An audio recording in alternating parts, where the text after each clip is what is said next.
He had to endure all this pain. This was the path of a true shinobi. But still, he was the one who had done all this. He had brought hell on earth. He was the Sharingan devil of Konoha. Another person landed right beside him. He was panting quite heavily and there was blood all over his body. Naruto sighed in relief on seeing his friend still being alive.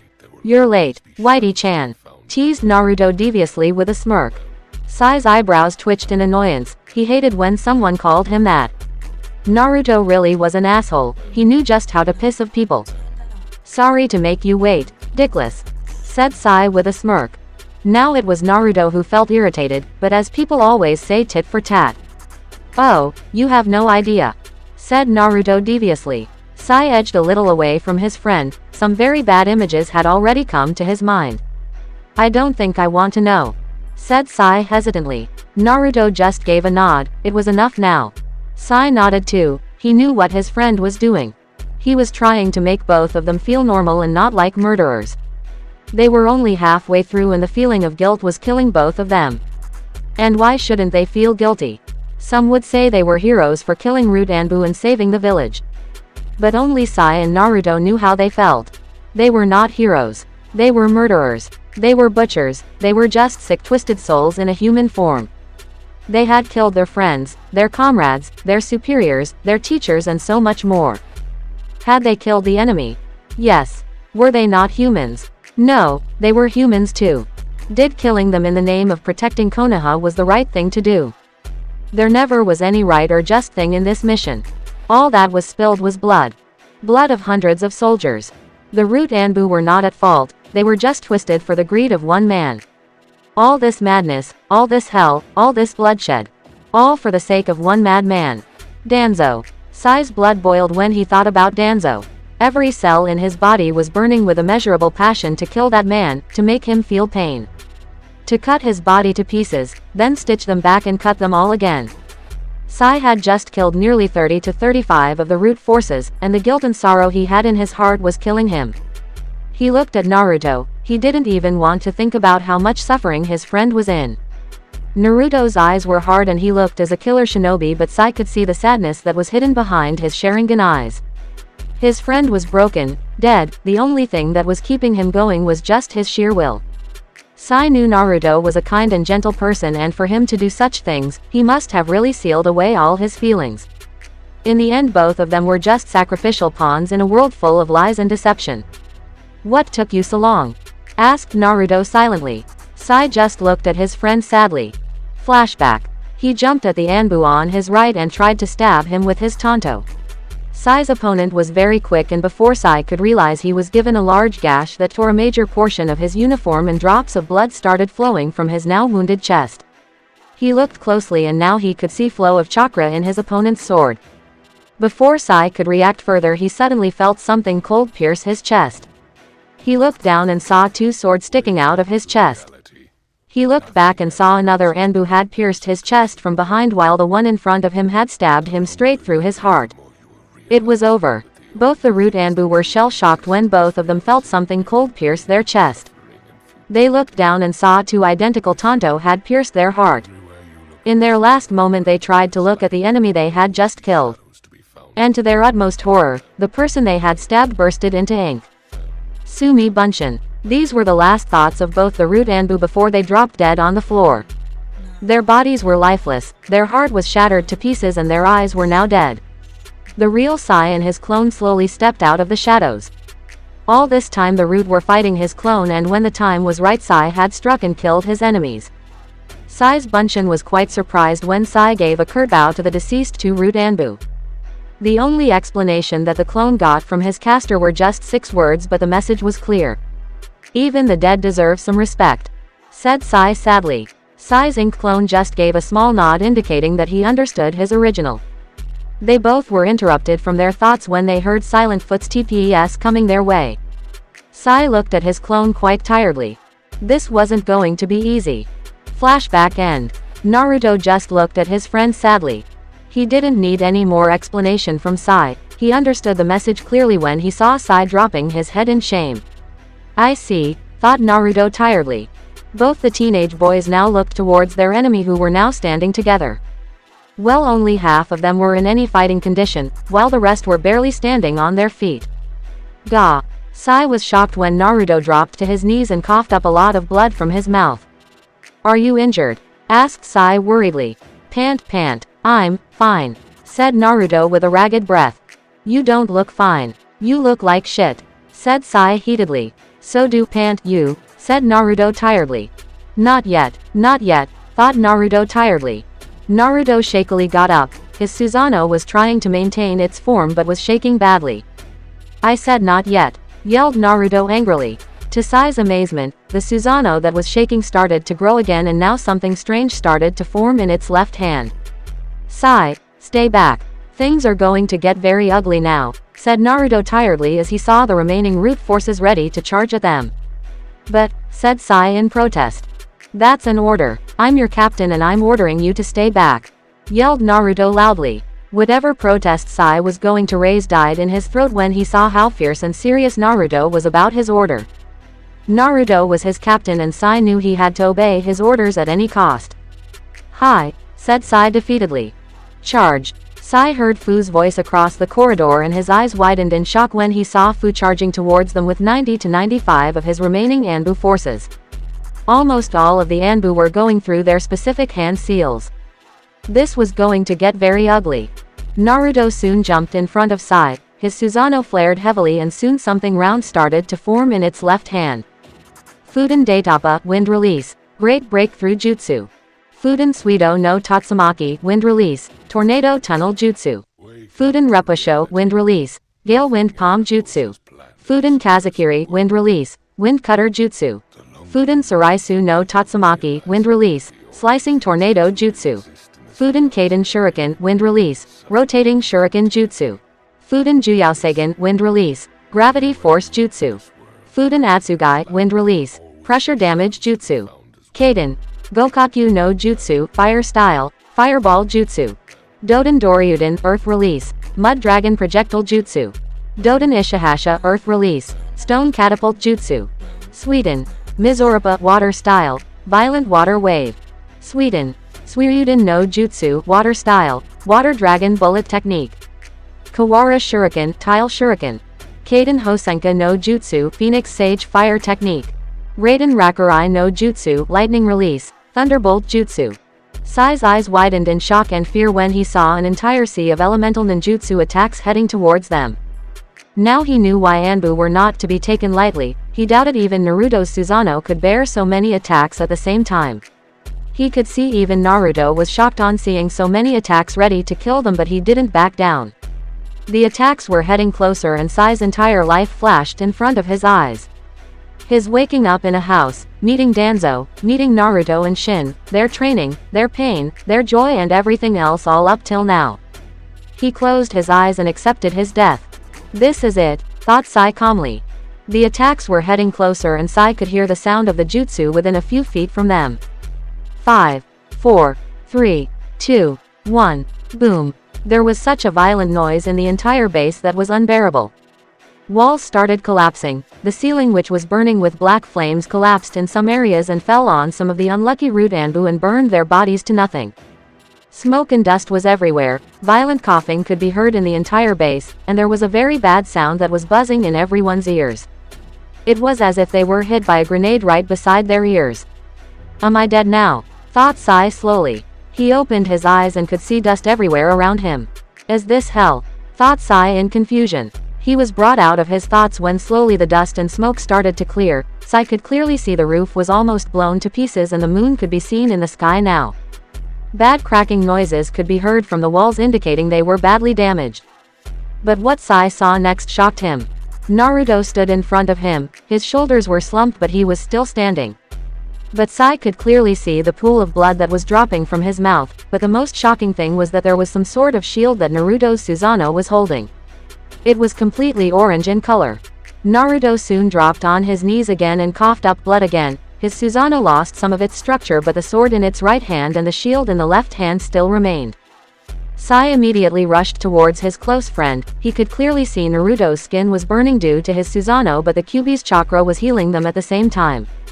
Sai couldn't even imagine how much horrible pain Naruto was feeling right now.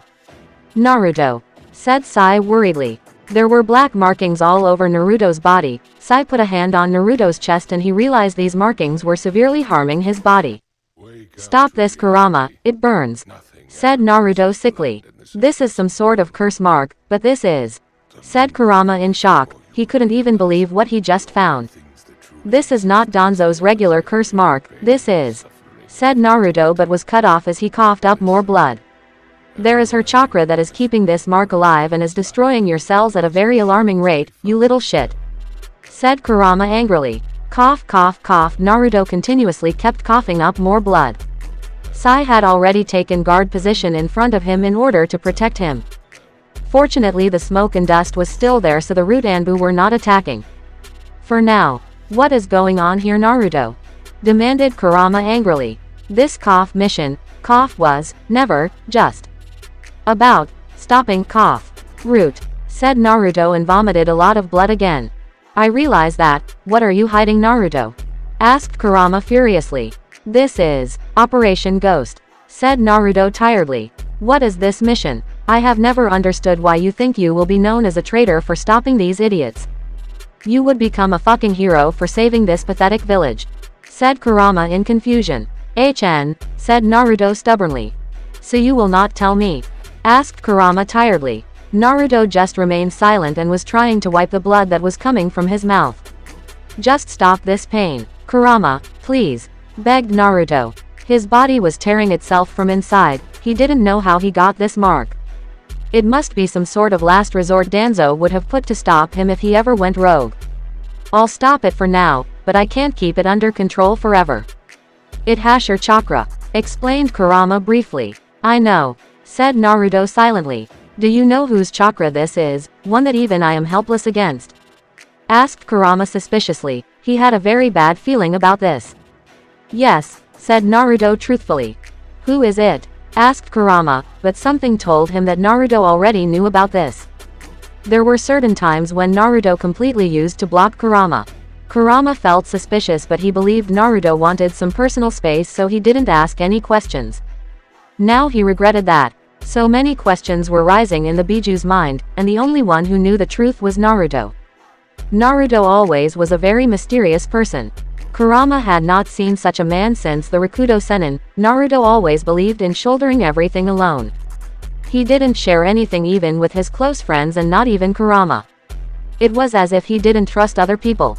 Kurama could understand that because Naruto had a very troubled early childhood and many people mistreated him. Those traumas had changed him and the effects could clearly be seen now. Kurama always had a nagging feeling that things weren't what they seemed.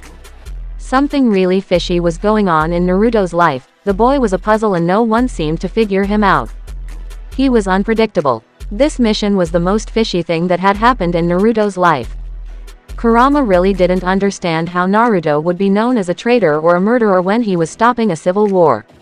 He would become the greatest hero of Konoha, even a much bigger hero than his own father. Worst of all, why was he leaving the village? He had asked Naruto about it so many times, but the boy never gave him any answer. He would just divert the topic. Kurama had tried numerous times, but then he had lost hope and had given up. What was this mystery? What was the real truth? Was Naruto really a hero or a monster in hiding? So many questions and no answers in sight. Kurama's head exploded in anger. He couldn't bear this anymore. He would get his answers now. Answer me, human, yelled Kurama angrily at the top of her lungs. Naruto just stood calm. He could feel the cool breeze that was touching his body. He could hazily see Sai standing guard and telling him to stay awake and get up quickly. His vomiting had stopped for now. But it was time for some answers. He took in a deep breath to reveal the most shocking truth of his life. Kushina Uzumaki. The Sharingan Devil by Black Wolf 5. Chapter 17. The Dark Truth. In a dark room sat one man in a small chair. He sat there all alone in the darkness of the office. He couldn't sleep. He was restless, anxious, worried. He was none other than Hiruzen Sarutobi, the third Hokage of Konoha and the god of shinobi. What an undeserving title.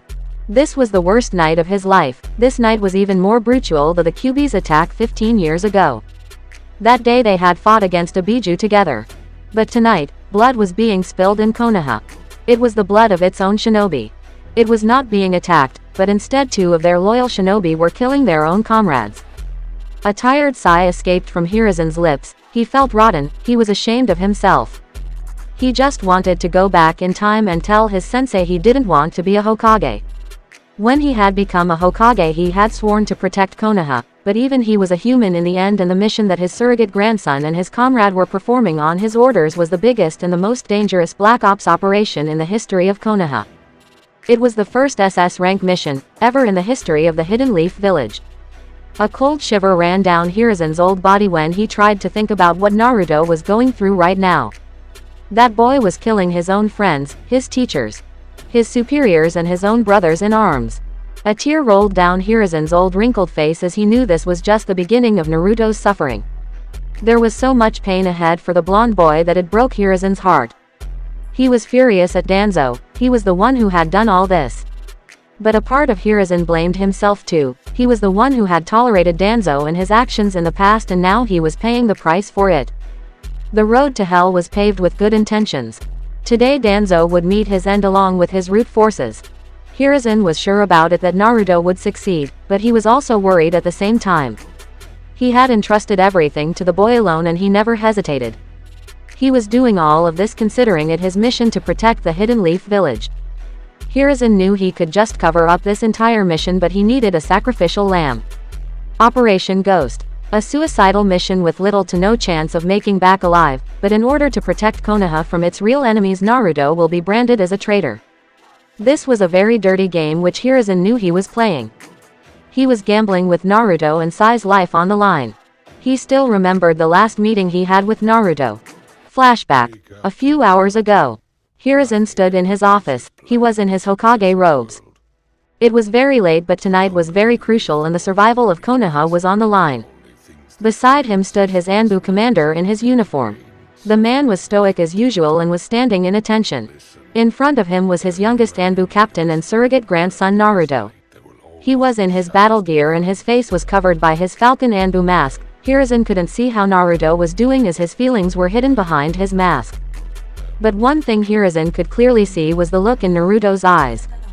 They were dead and were not having a shred of feeling in them. "Falcon, are you and your comrade ready for the mission?" asked the Anbu commander sternly. "Hi, Taiko," said Naruto seriously. The Anbu commander then motioned Hiruzen to further continue the briefing.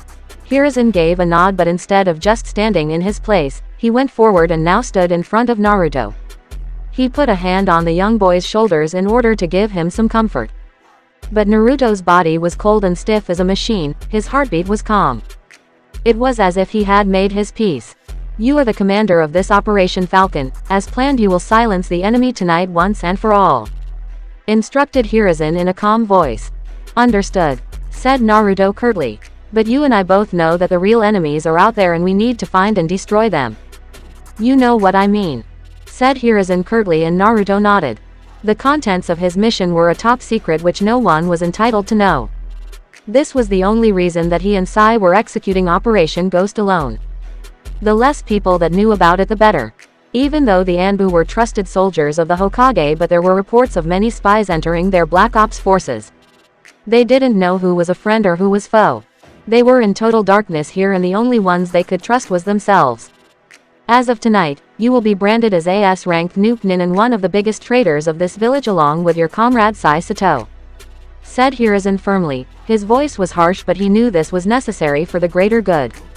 "If you get caught, or if any of the details of this mission are leaked, we will deny any acquaintance with you and will disavow you and your actions. Is that clear?" asked Hiruzen strictly. "Yes, Hokage-sama," said Naruto firmly. "You will infiltrate behind enemy lines. You are the only ones who can do this. Find out the truth and report everything you can.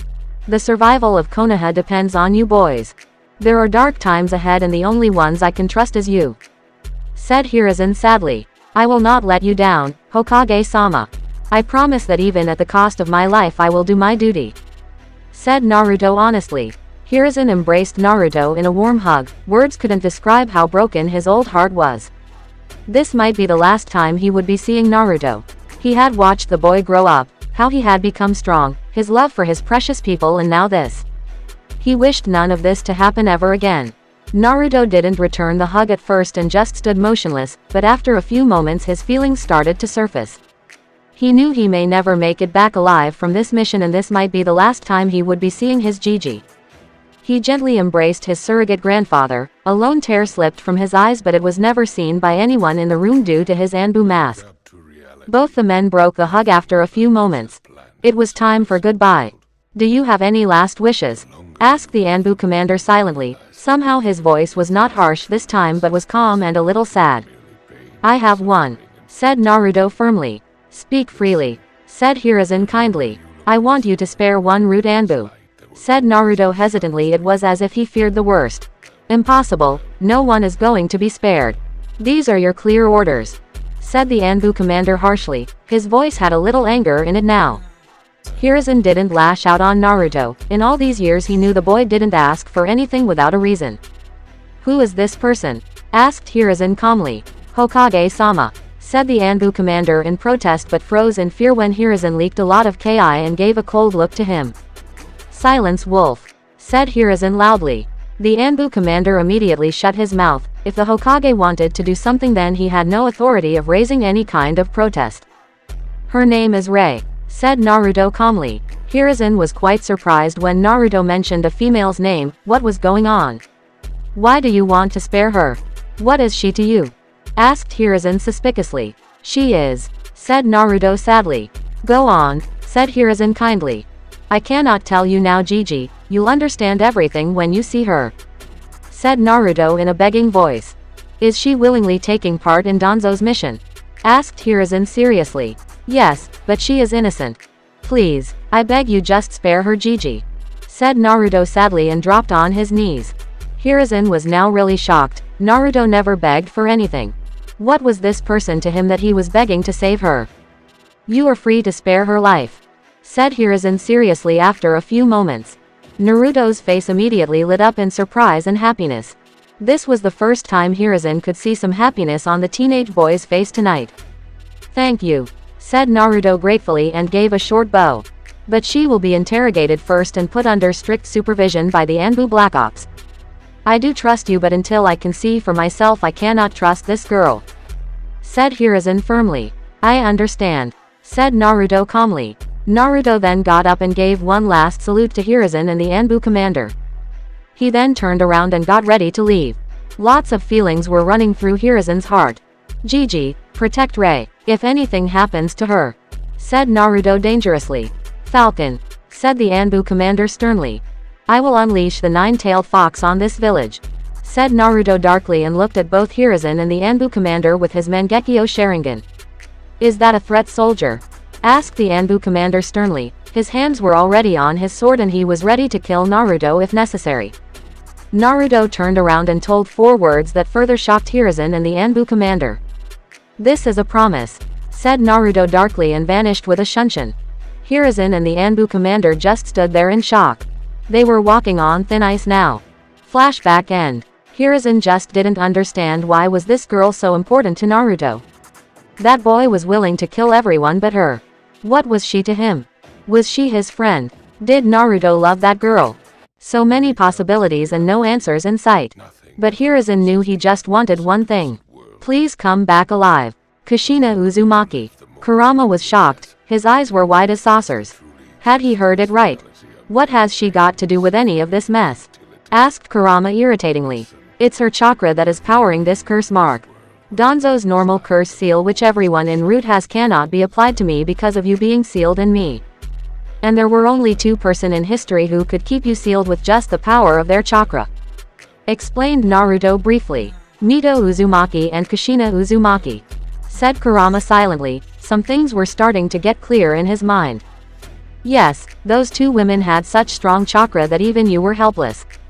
Gigi told me about this, and even though I am their descendant I don't have such powerful chakra like theirs. The only thing that is holding you and me is my father's seal which he made with the help of the Shinigami. Said Naruto calmly. But both Mito and Kushina are dead. I watched both of them die in front of my eyes. Argued Kurama in confusion. Yes, they are dead. Said Naruto sadly. Then how does Danzo possess Kushina's chakra?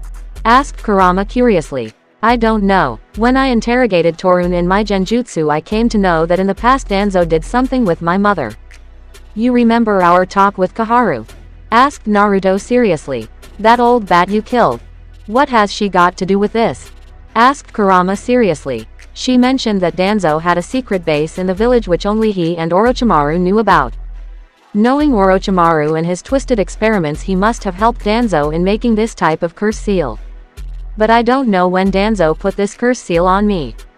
Said Naruto in confusion. But how come those bastards get your mother's chakra if she was dead? Asked Kurama angrily. Sigh, you forgot Kurama. Jinchuriki are not normal humans, their bodies are different. Even after their deaths, their chakra network remains active for a few months. It's just like the human brain. Whenever a person dies, the brain remains alive for a few months and runs on the little energy that it has in its nodes. Jinchuriki's chakra network is the same. The Uzumaki clan possessed a very strong chakra, as they were related to the Senju and were the direct descendants of the Sage of Six Paths. Explained Naruto in detail. I see, now it all makes sense. That Uchiha tablet you read was indeed very helpful. The sage really left his legacy behind. Said Kurama seriously. Indeed. Said Naruto firmly. A small smile came on Naruto's face as he remembered the things he had found when he had read that ancient tablet. He had found a solution to cure his blindness. Now he just had to be patient and wait for the right time to gather his resources. Before embarking on this mission, he had found out about every truth of his life. Hiruzen had told him all about his ancestry. Words couldn't describe how shocked Naruto was when he realized he was the great-grandnephew of Uchiha Madara. The man was a legend and was the most powerful Uchiha in history. He was totally surprised that his father Namikaze Minato was an Uchiha. Even Kurama was shocked. Though the Biju was furious when the truth came out and didn't talk with Naruto for weeks. But with time he calmed down and understood that Naruto was not like Madara but just was related to him. It was not his fault. Kurama, how was my mother able to control your power? You are the strongest Biju in this world, your power is imsorbable. How can she just hold you down without the Reaper death seal of the Shinigami? Asked Naruto in confusion. It's because her chakra was poisonous. Said Kurama sagely. Poisonous? Asked Naruto in confusion. Kushina was one of a kind. She was able to hold me down with the help of her chakra chains primarily.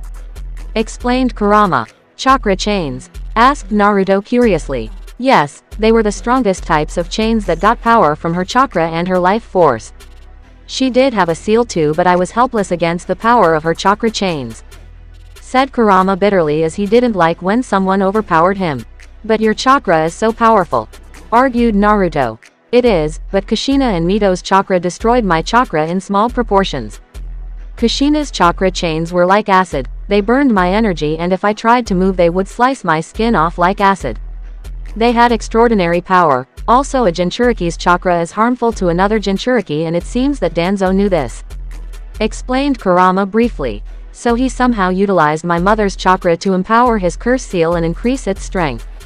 My mother's chakra destroyed your chakra, and it seems Danzo curse seal's mechanism destroys my cells, which can ultimately lead to my death. The more I use your chakra, the more my cells burn. In a way, he has restrained me from using much of your power. Said Naruto bitterly. You got the hang of it. You didn't think that he would trust you to be loyal to him, did you? Asked Kurama sarcastically. No, that man may be a lunatic, but he knows people better. So this was also one of his counter plans to stop me if I betrayed him. Said Naruto analytically. One of? Asked Kurama in confusion. Yes. Said Naruto angrily. Does it have something to do with that girl? What was her name, Rei? Asked Kurama curiously. Yes, I had asked Sai to find out about the base that Danzo and Orochimaru had used in the past. Said Naruto seriously. And? Asked Kurama anxiously. He did find the base. It was right beneath the Naka River. Said Naruto, shocking Kurama. An underground base in a river. It must have been very costly and dangerous to make such a base. What did they want to do in it? Asked Kurama anxiously. Sai found the truth. Said Naruto darkly. The truth? Asked Kurama confusedly. Danzo created my replacement. Said Naruto, shocking Kurama to the core. You don't mean? Said Kurama hesitantly. He couldn't believe what he just found out. Yes. Said Naruto sadly. I'm sorry, Naruto. said Kurama sadly for the first time in his existence. Now you understand why I cannot kill her, said Naruto with deep regret in his voice. Did Danzo use? Asked Kurama slowly. Yes, it is exactly what you think it is, said Naruto angrily. I see, said Kurama silently. He created someone whom I can never kill, and if my life is an example she must be very strong. That bastard, he made me kill my brother, my friends, my teachers, my comrades, and now this atrocity. I swear it on my life, Kurama, I'll kill that bastard even if it costs me my life, said Naruto darkly. We will kill him tonight. I, Kurama, promise you to get your vengeance tonight, said Kurama with determination. Naruto slowly got up. He was in pain, but his will to fight, his will to kill Danzo was stronger than ever. Naruto. They are coming, said Sai seriously. The smoke started to clear and there stood in front of Sai and Naruto the entire Root Anbu force. There were approximately 200 of them left and all of them were ready to kill. Fu and Torun were in the front and were leading the forces. Sai and Naruto looked at each other, both the boys nodded. This was it, this was their final fight with Root, one which they will not lose at any cost. Let's do this, Sai, said Naruto fiercely. The Root Anbu started charging towards them at great speed. The key went of the roof. The tension increased. The heartbeats became faster. The sound of footsteps on the ground was getting louder with each passing moment. Naruto's Mangekyo Sharingan flared dangerously and his chakra went of the charts. The pain didn't matter. He was fearless. He was ruthless. He would not fail. He would not stop. Get ready for my final Susanoo, yelled Naruto loudly. Naruto Uchiha's quest for vengeance had begun. Chapter 18. Danzo's counter-attack. The ground shook violently as the shape of Naruto's Susanoo started to change. It started to grow very large in size, its skeleton structure solidified and was now covered in armor. Its head was also covered by a shining black armor, and the Sharingan-looking eyes of the Susanoo flashed dangerously. Naruto was barely able to suppress the scream in his throat. The curse seal was destroying him from the inside. He had to use Kurama's chakra for his Susanoo, but the pain was unbearable. It was as if he was being burned alive. Sai sensed Naruto's pain. He also saw the Anbu rushing towards them. It will take him a few more moments to complete his jutsu, thought Sai seriously. Sumi Bunshin no Jutsu, Ink Shadow Clone. Sai immediately created 10 identical ink clones who were ready to fight with the enemy.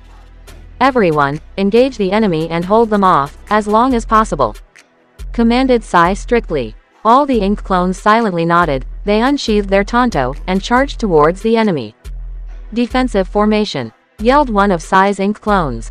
All the clones knew that fighting head-on with such a huge force was suicide. As a result, they were trying their best to stall the enemy and give Naruto some time. Doden Doryuaheki, Earth Release, Mud Wall Jutsu. All the clones formed a large mud wall in order to stop the advancing enemy forces. The clones then immediately took out something from their pouches and attached it to their bodies. The mud wall was shattered to pieces in a few seconds and several Anbu jumped at the ink clones with a murderous ki. Katsu. The original Sai immediately performed the ram seal and detonated his ink clones. The ink clones had attached explosive tags on their bodies on Sai's command. The impact was instantaneous. The clones were blown to pieces along with several of the Root Anbu. Many Root Anbu were badly injured. Again, dust covered the entire corridor. Sai could feel the Root forces had stopped. They must be checking for any further traps, and they're injured. Sai heard a thud behind him, and when he looked back his eyes widened in shock. Naruto was lying flat on the ground. There was a pool of blood all around him, and Sai knew that it must be Naruto's own blood. His entire body was covered in black marks. Naruto's eyes were barely open, and he was panting roughly. The curse seal, thought Sai angrily. He rushed towards his friend and picked him up. Naruto's entire body was burning very badly. He immediately coughed up blood again. Naruto, let me talk with your friend, said Kurama urgently. Naruto just nodded. He could barely keep himself awake. If this curse seal continued like this, then he would be dead in a few minutes. Sai was quite surprised when Naruto's Mangekyo Sharingan became slit. Sai, was your name? Asked the new Naruto. Sai was quite surprised with this new voice. What was happening to his new friend? Who are you? Asked Sai warily. I'm the Kyuubi, said the new Naruto. Sai's eyes widened when he realized he was talking to the strongest Biju in the world. Listen to me carefully, someone is triggering this curse seal. It is destroying Naruto from the inside, said Naruto bitterly. Can't you do something about it? Asked Sai worriedly. No, in this situation I cannot do anything. You must find the caster of this seal, and finish him off. Said Naruto seriously. Sai's eyes hardened and his entire body was shaking badly. He was pissed. You are telling me to leave him here, against so many enemy. Are you out of your fucking mind? Yelled Sai angrily. I know this is harsh, said the Naruto, but was cut off. I won't leave him, not in a situation like this. He'll die, said Sai angrily. He's dead either way. Do you know how badly his body is destroyed from the inside? If this continues, he'll die in a few minutes, said the Naruto sternly. But, said Sai in protest but stopped. Sai, just go. Find Danzo, he is the one who is doing this, said Naruto tiredly. Sai looked at his dying friend, he calculated all the odds. If he stayed here and protected Naruto from Root, he would stay alive for a few minutes, but the curse seal would kill him. But if he went in search of Danzo, then he would be leaving Naruto all alone in front of an overwhelming enemy force. He was fucked. Sai, I can still fight, said Naruto a little harshly. He slowly started getting up. Sai caught his shoulders and helped him stand up. Are you sure? Asked Sai in a concerned voice. The mission comes first. Both of us know Sai, we are not going to make it back alive. In order to fulfill the next objective of Operation Ghost, we must finish Danzo and his army. I'll hold them off, find Danzo and kill him, said Naruto seriously. Understood, said Sai sadly. He was quite surprised when Naruto grabbed his shoulders and brought him close to his face. Sai was now directly staring into Naruto's Mangekyo Sharingan. He heard Naruto speak some words. What was going on? What was Naruto doing? Naruto sensed his friend's confusion. He put a hand on his friend's shoulders and spoke in a soft voice. Relax, I didn't do anything harmful to you. I gave you some of my power, one that would help you in your objective and protect the hidden leaf. Explained Naruto simply. I see, I'll be going now, said Sai and turned around. Take care of yourself. I'm counting on you, said Naruto in a kind voice. Don't die on me, or else I'll drag you back from hell and kill you again myself, said Sai with a smirk. Naruto chuckled a little and gave one last hug to his friend. For Konoha. For Konoha. Both the friends parted. Sai rushed towards another direction in order to find Danzo. He knew he had to stop him, or else his friend was dead. He wouldn't fail, no matter what. In the meanwhile, smoke started clearing and Naruto could see the entire Root Anbu forces getting ready. This isn't going to be easy, sighed Naruto. Indeed, without your Susanoo, you are at a great disadvantage. And you cannot even use my chakra, so your wounds won't heal, and the curse seal is indeed destroying your cells. I thought it has slowed down since you have stopped using my power, said Kurama angrily. Are you trying to make me more depressed?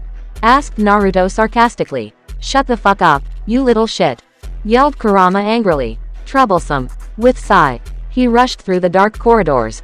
Where was he supposed to go? He wasn't a censor like his friend.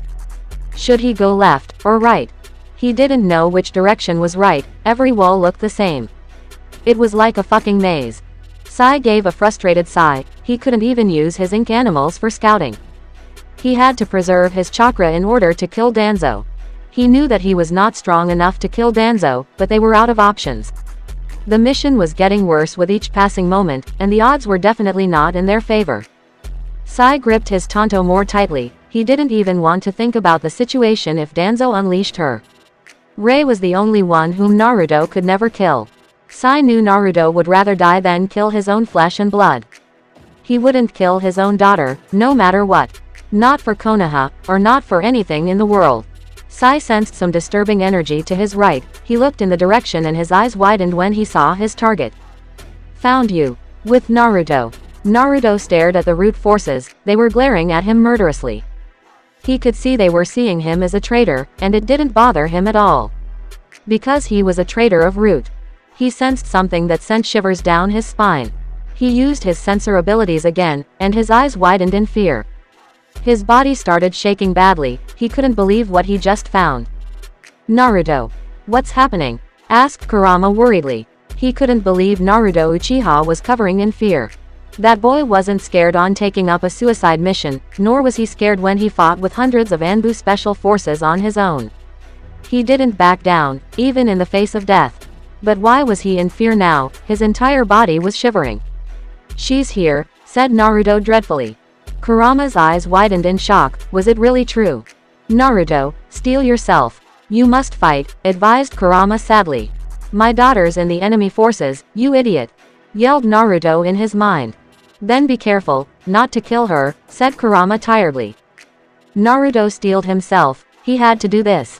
He had to rescue his daughter. A lot of emotions were going through his mind. He was going to meet his daughter, his own flesh and blood. Words couldn't describe how happy he felt. It was always his dream to have a family one day.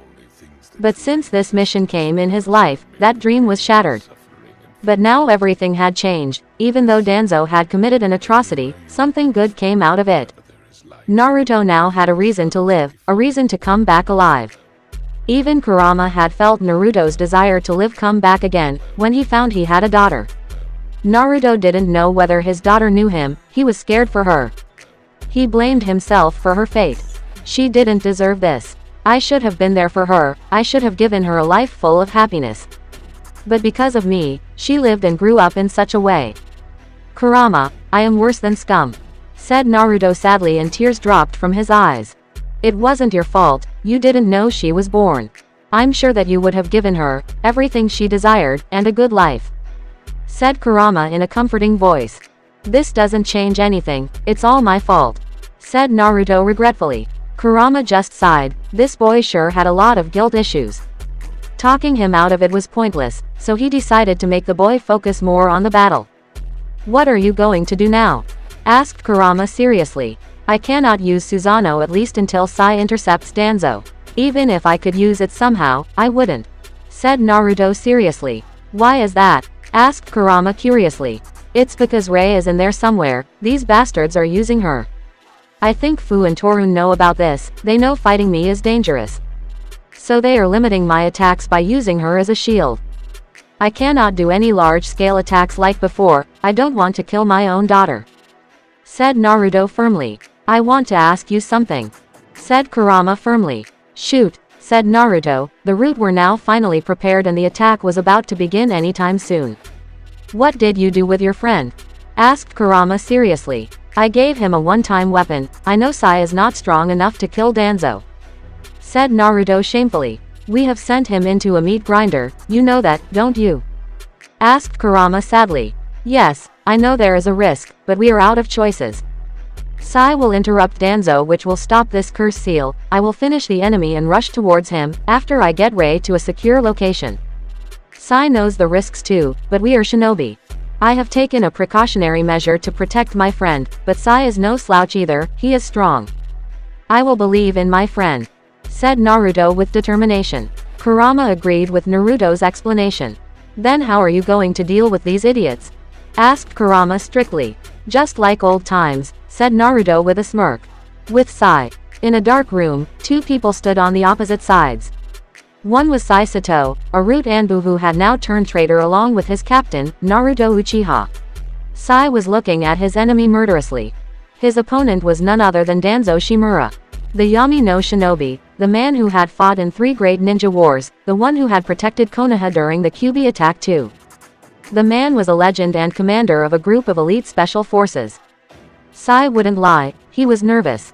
Danzo was his former commander and teacher. He knew everything about Sai. His strength, his weakness, his skills. Danzo knew everything. And in the shinobi world, when your opponent knew everything about you, and was stronger than you, it only meant one thing. Your death was imminent.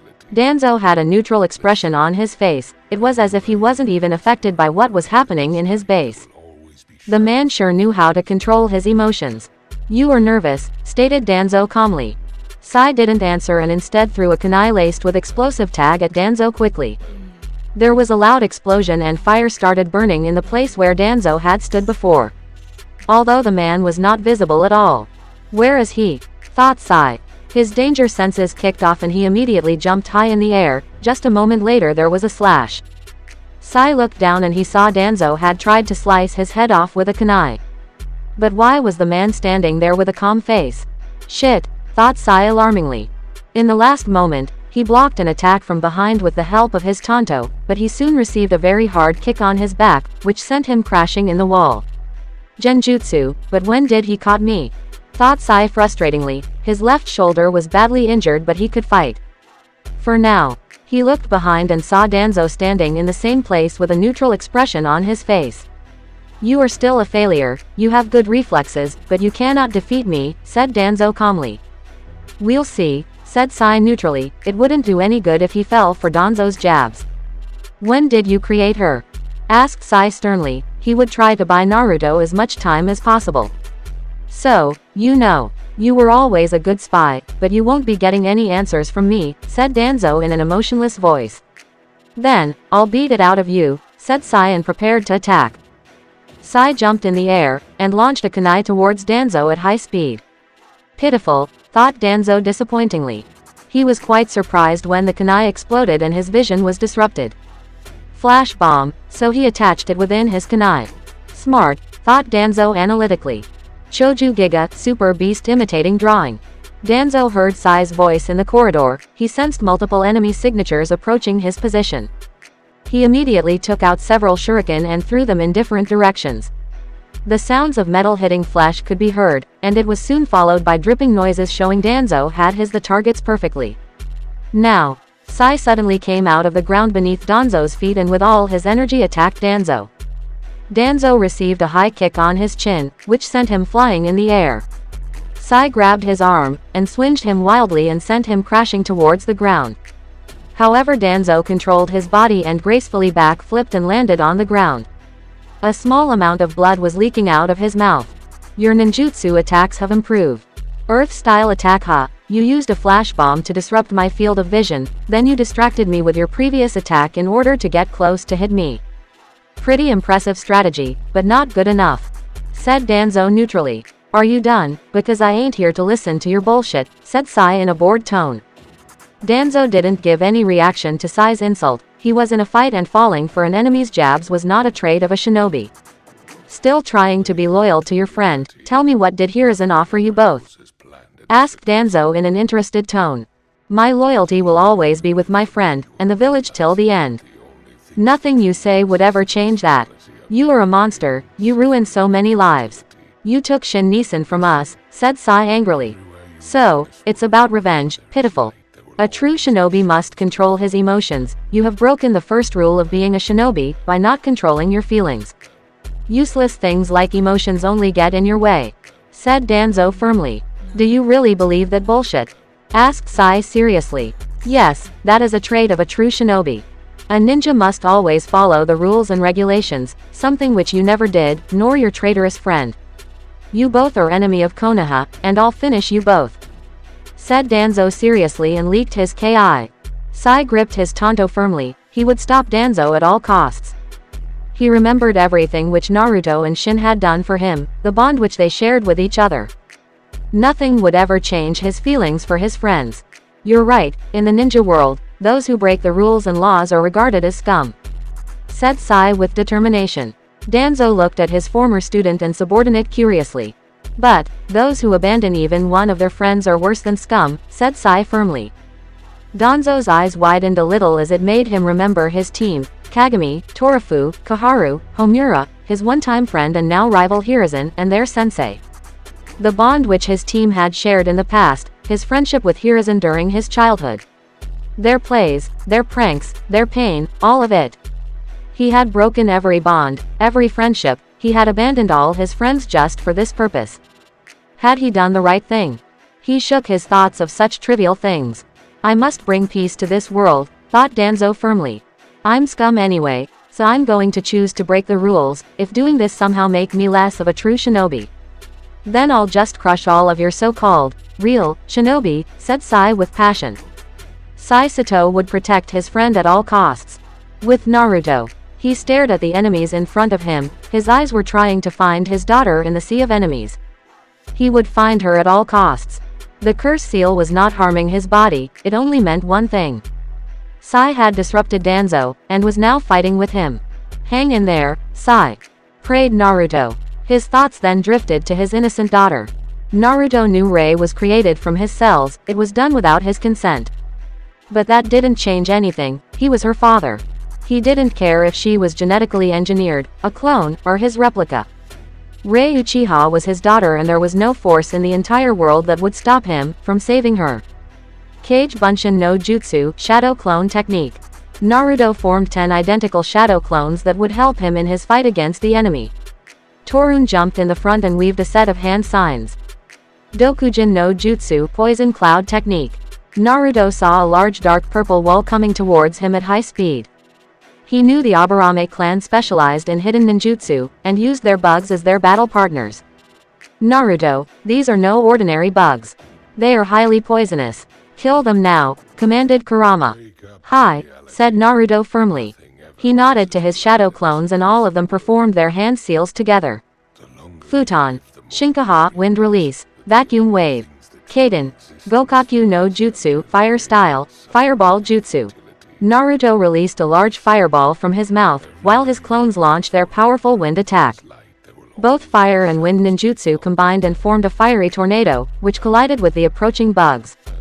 A huge blast occurred as the attacks collided with each other. Ultimately the bugs were helpless against the combined power of the fire and wind ninjutsu.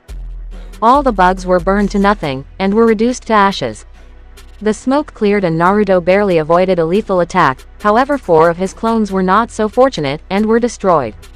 He looked back and was quite shocked to see a rhino had attacked him. He looked around and saw Fu had his hands placed on the ground.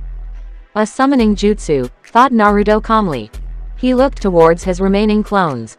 3 of you engage the enemy, while the rest of you follow me. Commanded Naruto firmly. Hi, said all the clones in unison.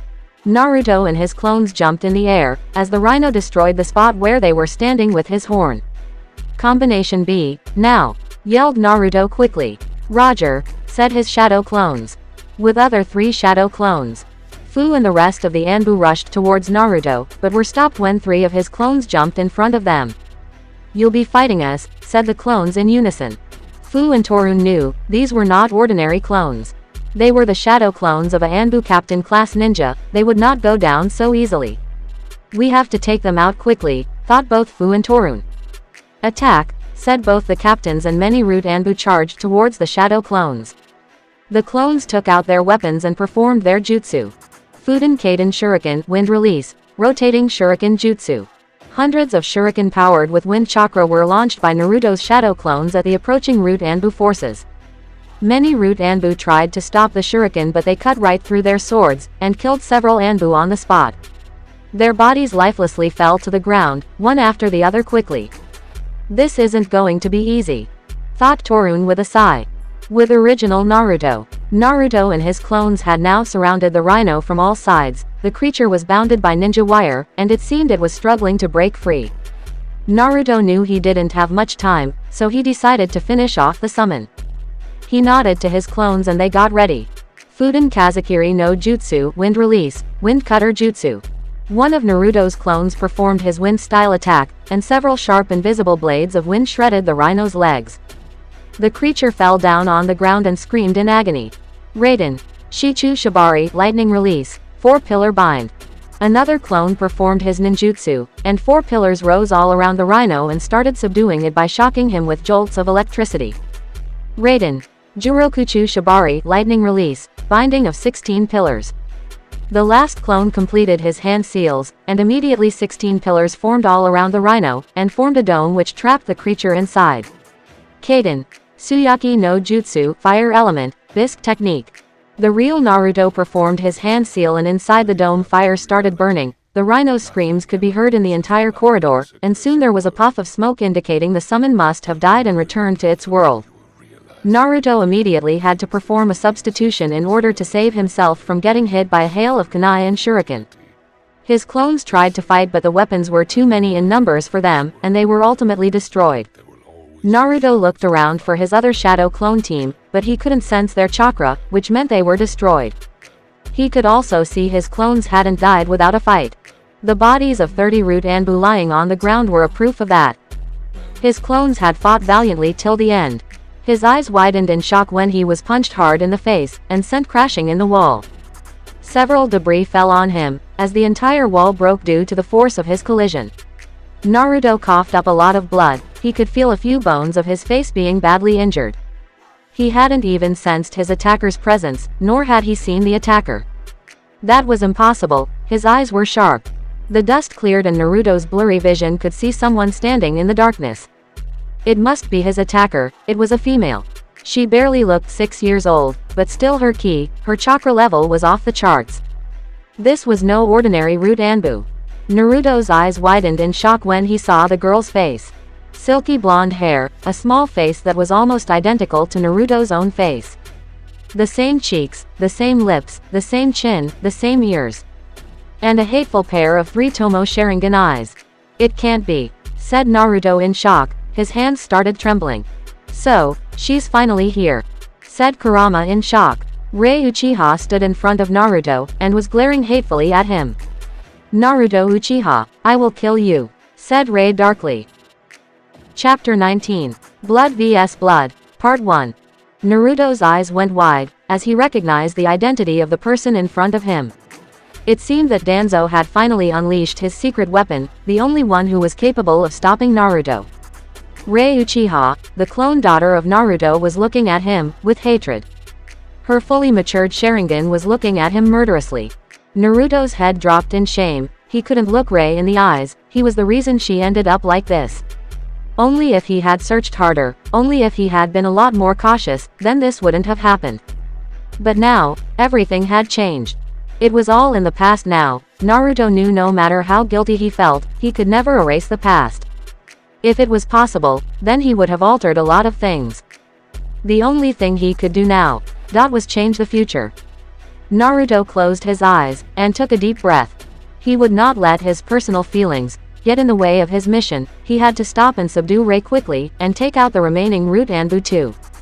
Sai's life was depending on how fast he could finish it up. I just hope that Genjutsu holds, thought Naruto worriedly. Naruto quickly got up, and removed some dust from his now torn out Anbu uniform. He was still taking deep breaths, in order to calm himself down. He looked around and saw Rei was standing in front of him. Behind her was a force of 150 remaining root Anbu. It seemed the enemy had an advantage, as they had a hostage and were using her as a shield, and had great numbers too. Kurama, I cannot focus on my battle with Rei, if they keep interfering. I have lots of chakra left, and if she is truly my daughter then she would give me a tough fight. Let's even the odds, said Naruto calmly. Kurama was quite surprised that Naruto had gotten a hold on his emotions so quickly, but then again he was an Anbu captain. Are you sure? You did say that you wouldn't hurt Rei, said Kurama doubtfully. Yes, I will not kill her, but I may have to subdue her a little roughly, but before that I need to test her strength, said Naruto seriously. So, you want to test the enemy's strength, before implementing your strategy. You do have a good sense of battle, said Kurama with a smirk. Naruto used his sensor ability. It seemed as if the root Anbu were low on chakra, and probably wouldn't last long. And it seemed the root Anbu knew they could not win against him, and were not attacking him. But still fighting them, along with Rei is going to be a bitch. Looks like I'll have to use my signature move, thought Naruto seriously. But before that, there was something he wanted to know. He looked at his daughter. Her ki was good but not enough to make him sweat, but the glare she was giving him was murderous. It was as if Naruto had done something bad to her. Who are you? Asked Naruto patiently. He wanted to know everything about her. It seemed to anger Rei more, as her ki increased. You bastard, you dare ask me, after what you did? Said Rei furiously. Naruto was quite surprised by this. What had he done to her? You butchered so many of our comrades. You are a traitor, a monster. Said Rei accusingly. Naruto's heart broke when he heard his daughter calling him a monster. For years, he was considered a monster by the villagers, and now even his own blood considered him the same. It seemed that this was his fate. What a sad life. I did, so what? Asked Naruto coldly. His Sharingan eyes gave a murderous look to Rei. How could you, Captain? I looked up to you. Danzo-sama told me so many things about you, but now you did all this, said Rei sadly with tears in her eyes. What did that bastard tell her? Thought Naruto curiously. You want to know why I did it? There is no point in telling you. It won't change anything. Tell me how much can you see with those Sharingan of yours? asked Naruto mysteriously. He wanted to know what were her emotions, what would she do now? I see you dead, Captain, said Ray confidently. Naruto chuckled a bit on hearing that. His daughter sure had a lot of confidence and guts. To stand before an Anbu captain, who had just butchered so many Anbu alone, and still having the guts to kill your enemy. She is your daughter, all right, said Kurama firmly. You see me dead, huh? Well then make it a reality, said Naruto coldly. Ray's eyes hardened on hearing that, and she unsheathed her weapon. It was a very small tanto, but it had a very sharp blade, one that was more than enough to efficiently slice a man's throat. Uchiha no Hanrin. Shinku Enka Uchiha Rebellion, Crimson Flame Flower. Naruto was quite shocked when Ray jumped in the air, and swinged her tanto swiftly, and several blades of fire rushed at Naruto at frightening speed. He quickly channeled chakra into his feet, and with great speed started dodging each and every blade of fire. A new kenjutsu style. Combined with fire chakra, it seems Danzo did manage to copy our clan's techniques, before they were sealed, thought Naruto in amazement. Ray continued to send several attacks towards Naruto, but he was dodging every attack. Her opponent sure had a lot of speed, but that was to be expected from an Anbu captain. Attack him, yelled Ray loudly. On hearing her voice, immediately the root Anbu charged towards Naruto but were quite surprised, when 4 shadow clones surrounded Naruto and Ray from all sides. What is he doing? Thought Fu worriedly. Torun's eyes widened when he saw all the clones perform a quick set of hand seals. The speed at which they were performing the hand seals made it impossible for the human eye to see what they were doing. But he didn't want to take any chances, they might be preparing an attack. Torun quickly performed his own hand seals. Doden Doryuaheki Earth Release, Mud Wall Jutsu. A huge earth wall appeared in front of the root Anbu. What are you doing? Asked Fu strictly. He might be performing another fire attack, we cannot afford any more casualties, said Torun seriously. Got it, said Fu in an understanding tone. Both of them were quite shocked when they heard a shout across the wall. Shishi Engine 4 Violet Flames Formation. Torun immediately dropped the earth wall, and everyone was shocked when they saw a purple barrier had surrounded Naruto and Ray from all sides. Attack now, before he harms the girl, said Fu alarmingly. On hearing Fu's orders, 20 Anbu immediately jumped towards the violet wall, and what happened next shocked everyone, well except Naruto, who had a calm look on his face. All the 20 Anbu that came in contact with the strange purple wall were burned to ashes. The effect was instantaneous, they didn't even get to scream before they were burned to nothing. Ray stared in horror, as 20 more of her comrades got killed in an instant.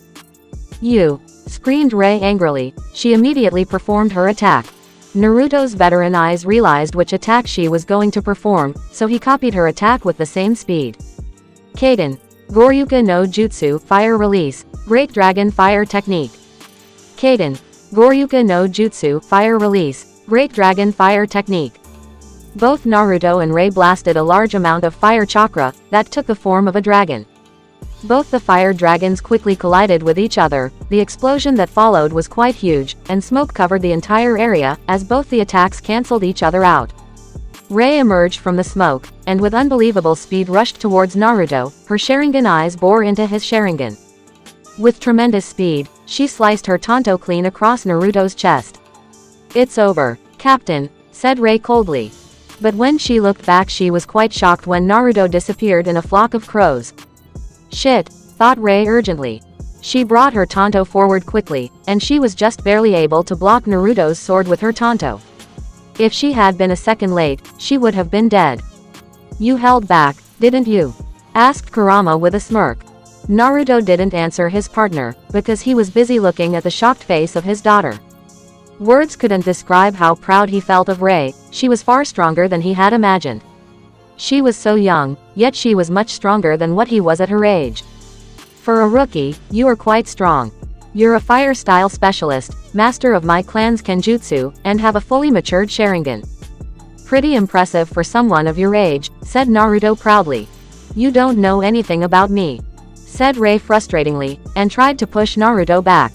But it seemed he was physically more stronger than her, because he wasn't even moving an inch. But you have a quick temper, said Naruto playfully. He then brought his left hand forward. Rei wanted to stop his hand, but both of her hands were busy holding her tanto, in order to block the sword that Naruto was holding in his right hand. But what happened next shocked Rei. Naruto poked her forehead with his finger gently. "I'm proud of you," said Naruto with a true smile. Rei's eyes widened when she heard that. She looked closely, but Naruto was not giving her a fake smile. The expression on his face, and the look in his eyes was genuine. She immediately backflipped away, and landed a few meters away from him. But still it shocked her, when Naruto stood in front of her with the same gentle look on his face. Why is he saying this? What am I to him? Thought Rei curiously. She was not a fool. She knew if Naruto could kill so many Anbu on his own, then defeating her would not be so hard. Even though she was a prodigy, she knew he was far more stronger than her. Meanwhile Kurama was curious, what was up with his container? "Naruto, did anything happen?" asked Kurama curiously. "I know all about her now. Her eyes told me everything I needed to know. Maybe my worthless life wasn't so bad, when I look at her. I just know that living this long was worth it. I don't know how to say this. When I looked at her with my Sharingan, I read her mind. All her memories, even though some things were rough, she grew up to be a far better person than me. I saw how she looked when she was a baby, her first steps. Her first word was father," said Naruto emotionally. A few tears had already emerged in his eyes. Kurama felt happy for his friend. It had been a long time since he had seen Naruto truly happy. "I wish I had been there for her. When she talked, I wanted to take her to the park, watch her play, eat, dance, and live a beautiful life. But I failed her, just like every other person in my life. I am not worthy to be her father, but no matter what happens, I'll get her out of this hell. Even if it's the last thing I do," said Naruto with determination. "Then let's do this," said the Biju passionately. While Naruto was talking with his Biju, Rei was going through a lot of emotional turmoil. She didn't know what this feeling was. When she looked at Naruto, she felt warmth, she felt safe. All her life, she had heard about Naruto's achievements and service to Root. He was a legend in the Root forces. Even Danzo-sama had told him that he was a powerful shinobi. He was respected by everyone. Danzo had taught her how to become a true shinobi, but whenever she heard something about Naruto, she felt eager and excited. She had lived a secluded life. From the moment she was born, she was raised in a base. There were very few people that lived with her, many of them used to train her. Danzo-sama had made sure that she would become a powerful shinobi. She still remembered the day when Danzo had told her about Naruto. Flashback. 2 years ago. Kaden. Gokakyu no Jutsu, Fire Style, Fireball Jutsu. A little girl with blonde hair was standing in a small room. She was wearing a small black t-shirt and white shorts. Her hair was tied up in a small ponytail. There were a few burn marks on her cheeks, but she ignored the pain and performed a set of hand seals slowly. Kaden. Gokakyu no Jutsu, Fire Style, Fireball Jutsu. The blonde girl blew a small fireball from her mouth. She maintained the fireball for a few seconds, but ultimately it vanished. She collapsed on her knees, and was panting heavily. "You are still far from perfect, Rei-chan," said an old man stoically. Rei looked at her teacher and caretaker. He had one of his eyes covered with bandages, while he wore gray robes. He was none other than Danzo Shimura. "I'll do it, Danzo-sama. I need more time," said Rei tiredly. Ever since she was little, Danzo had taken care of her. The people that lived with her had told her that they were all orphans like her, and Danzo had taken them in and took care of them. But what she didn't know that all of them were Root Anbu, who were watching her and deceiving her on Danzo's orders. "Rei-chan, you should work more harder. You want to protect me, right?" asked Danzo deviously. Children were so easy to deceive, they could be molded in just the way he wanted. He would make sure that his investment won't be in waste. He had invested a fortune in making Rei, and had to give some classified information to Orochimaru in return for his services. He knew he had to make sure Rei became a true shinobi, because as soon as he became Hokage, he would use her and his army to wipe out Orochimaru. He would not afford to keep any loose ends. Naruto had been acting a little strangely, and Danzo never trusted the boy. He was too unpredictable, and Danzo did not want anyone to interrupt his plans. That was the sole reason he made the deal with Orochimaru, and created Rei. Naruto never knew that during his training in Root, he had secretly taken samples of his blood and DNA, and had preserved it. Hey, Danzo-sama, who is the strongest person, you know? Asked Rei curiously. Danzo looked at the child, for a brief moment. Her curiosity was genuine, he decided there was no harm in telling her something. There is a soldier who is protecting me.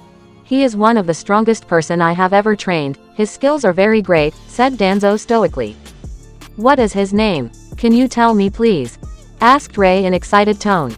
Danzo frowned a little, the girl still had a long way to go.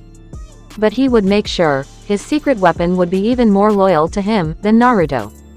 His name is Naruto Uchiha, he is a captain en route, of which you know I'm the leader. We are sworn to protect Konoha at all costs. Naruto is a shinobi who has excelled in every ninja arts, said Danzo neutrally. There was no doubt that Naruto was an exceptional shinobi, but he was not emotionally stable. Maybe it was because of the trauma he had suffered when he was a child. The day before Kakashi adopted him, he had been attacked. Before that day, Naruto was a cheerful kid, but after that incident, he lost his innocence. He became more serious, though he still acted a little childishly, a part of his soul had died. But before things could go down, Hiruzen had made the boy loyal to his ideals and the village.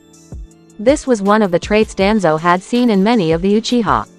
They were very depressed people, the prime examples being Naruto and Itachi. If one could say they were twins, however Danzo was sure, Naruto was not a true shinobi like Itachi. He lacked the resolve to kill the ones closest to him, and Rei would be his biggest weakness, should he revolt. Really? Asked Rei surprisingly. Yes, he is strong, but he is evil, said Danzo deviously. Rei was shocked to hear this, how could such a brave man be evil? What are you saying? Asked a shocked Rei. Naruto has a very dark past, he was not treated properly by the villagers. As a result, he changed, he is still loyal but there is something very dark inside him. I am scared he will try to hurt you, and all our comrades. I will protect you, even if he kills me, said Danzo, very innocently. The little girl had tears in her eyes, her Danzo-sama loved her so much. I will get stronger, and I will protect you from all enemies, and if this captain tries to harm you, I shall kill him, said Rei passionately. I'm proud of you, said Danzo and patted the little girl on the head. He would never fail, he would make sure Konoha ruled the shinobi world. He was the savior of this world. Flashback end. Rei looked at the man in front of her, she knew he had a bad life, but she could not allow this massacre to continue any further. But still her entire life, she dreamt of surpassing him, a man she never met. But now, when she had finally met him, she realized what Danzo had said was the truth. But, why were her hands shaking? Why was she not able to bring herself to kill him? His gentle eyes, his smile, his face. She felt safe, she felt wanted, but when she looked at his blood-soaked sword, her illusion broke. Captain Naruto, I know whatever happened with you was not right, but you have to stop, said Rei pleadingly. Naruto's heart melted, when he heard his daughter's innocent words. He just wanted all of this to stop, but for the greater good, for her sake, he would have to do this. I am afraid it is too late for that, Rei-chan, said Naruto sadly. I wanted to surpass you all my life, I wanted to become more stronger than you, so I could protect my comrades and Danzo-sama. You were a hero to me, please don't let yourself be consumed by darkness. Said Rei with tears in her eyes, she didn't know why but her heart felt something for this man. There is only one way to stop me, Rei-chan, said Naruto firmly. What is it that will make you stop this madness? Asked Rei quickly. Naruto's eyes hardened and his Sharingan flashed dangerously. Kill me. Rei took a step back in fear, as she heard the demonic voice of Naruto. Her hands were shaking, her body was trembling from his presence. I can't do it, I cannot kill you, said Rei hesitantly. Then I will kill you, said Naruto firmly. He then immediately took out a large number of shuriken and threw them at Rei quickly. Suddenly a couple of seals appeared on both of Rei's hands, and much to Naruto's surprise, she quickly took out many shuriken of her own. The sounds of metal clashing with each other could be heard in the entire corridor. Naruto and Rei seemed to be at par, both were attacking as well as deflecting at the same time. Naruto had the advantage of experience, while Rei's matured Sharingan was helping her a lot. The clash continued for a few moments, until Naruto sunshined in the air, and performed hand seals with unimaginable speed. Kaden. Hosenka Fire Release. Phoenix Sage Fire Technique. Naruto blew a couple of medium fireballs from his mouth, and in an instant threw a couple of shurikens in the fireballs. Rei's eyes widened in shock when she saw the attack coming towards her, and she made her defensive attack. Doden Doryuaheki Earth Release, Mud Wall Jutsu. A small earth wall immediately formed in front of Rei, and protected her as the fireballs combined with the shuriken, destroyed the entire frontal portion of the wall. So she has an earth affinity too, interesting, thought Naruto curiously. In order to take things up a notch, he decided to break Rei's defense, and earth-style ninjutsu were weaker against water. He performed a set of hand seals quickly, and released a large amount of water from his mouth. Sweden. Mizorupa Water Style, Violent Water Wave. A large wave of water rushed from Naruto's mouth, it clashed with the last remnant of Rei's earth wall and destroyed it entirely. But Kurama was quite shocked when Naruto's entire body was wrapped in chakra chains that had rose from the ground. "What is this?" asked Naruto urgently. Despite all his efforts, the chains were holding him very tightly, they were draining his chakra, and he suddenly started feeling tired. "Naruto, it looks like she has chakra chains that your mother used to keep me at bay. You must hurry," warned Kurama, but was cut off. Both Naruto and Kurama's conversation was cut short when the ground started shaking, the walls started cracking. The entire base was rocked with violent tremors, and sounds of something erupting could be heard from the front. "Her chakra is so powerful, she is amazing," thought Naruto in awe. But that astonishment soon turned into shock when he saw Rei standing at a distance giving him a sad look. "So you are not going to back down? I cannot let you harm Danzo-sama. Forgive me, Naruto Taiko," said Rei sadly. Screamed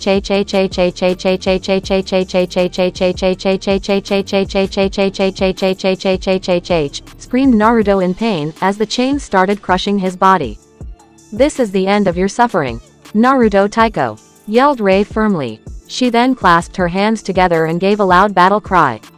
Kurama's eyes bulged out of his sockets, while Naruto couldn't believe what he was seeing, the thing in front of him. Mokuden Haijutsu.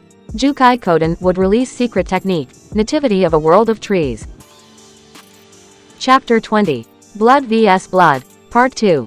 Sai and Danzo stood a few meters away from each other, the entire corridor was badly damaged due to their fighting.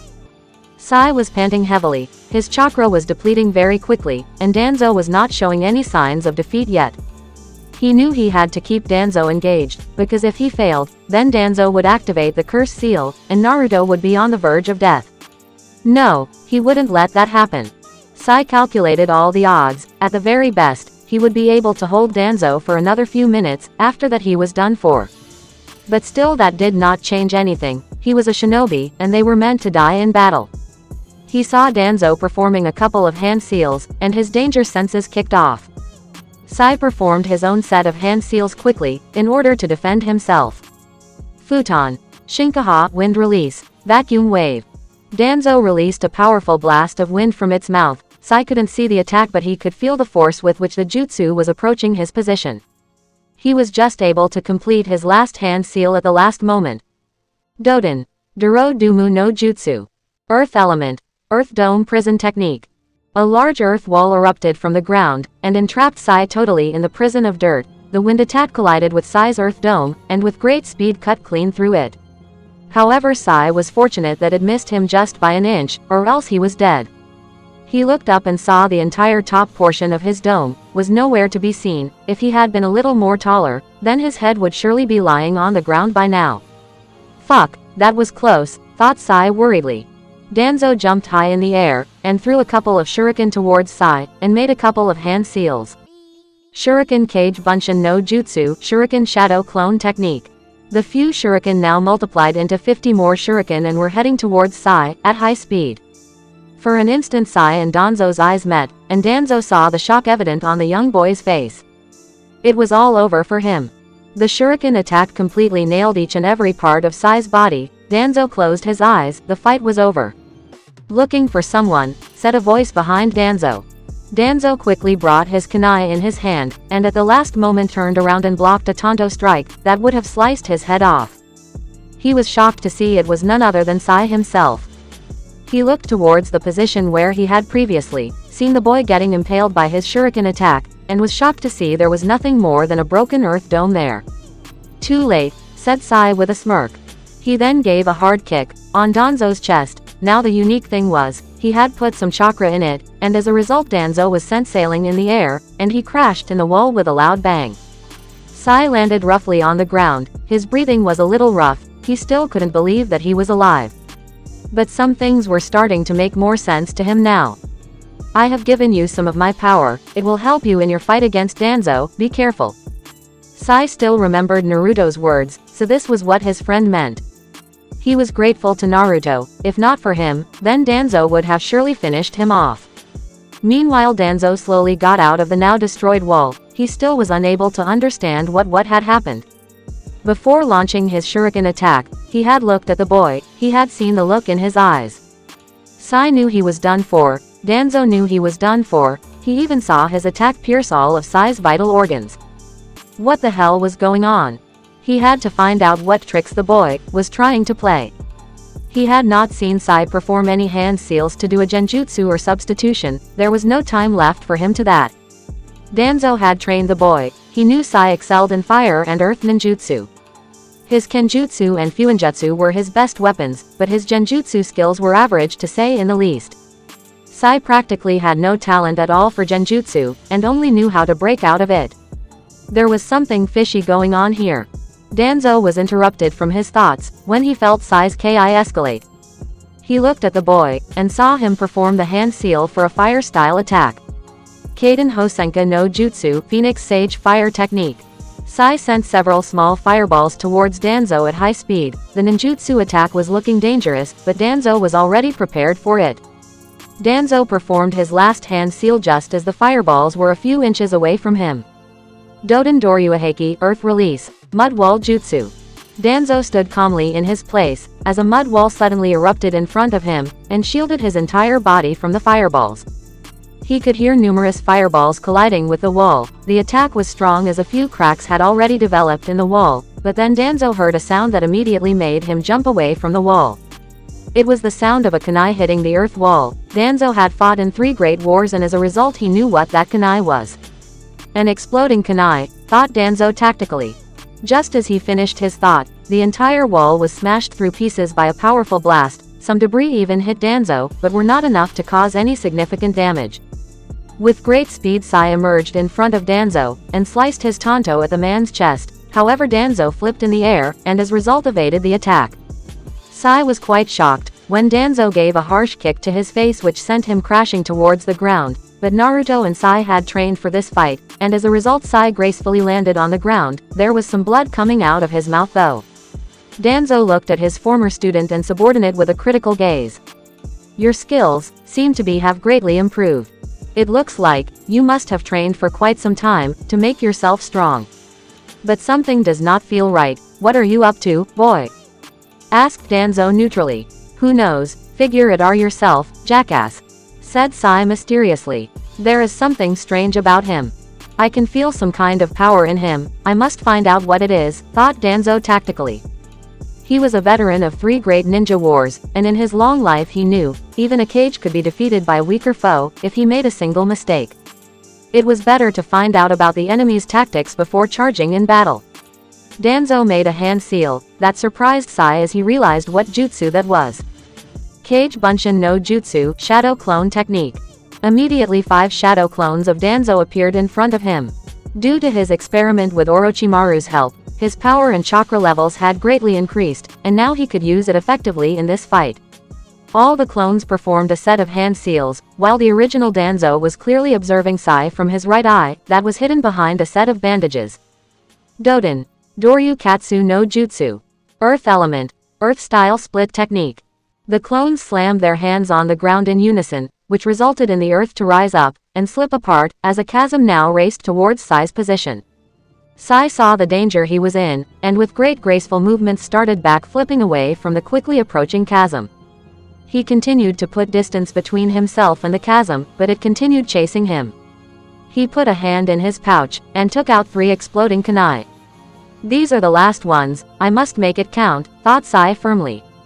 He sent the exploding kunai straight towards the chasm. His hits were successful and managed to stuck on the center of the chasm.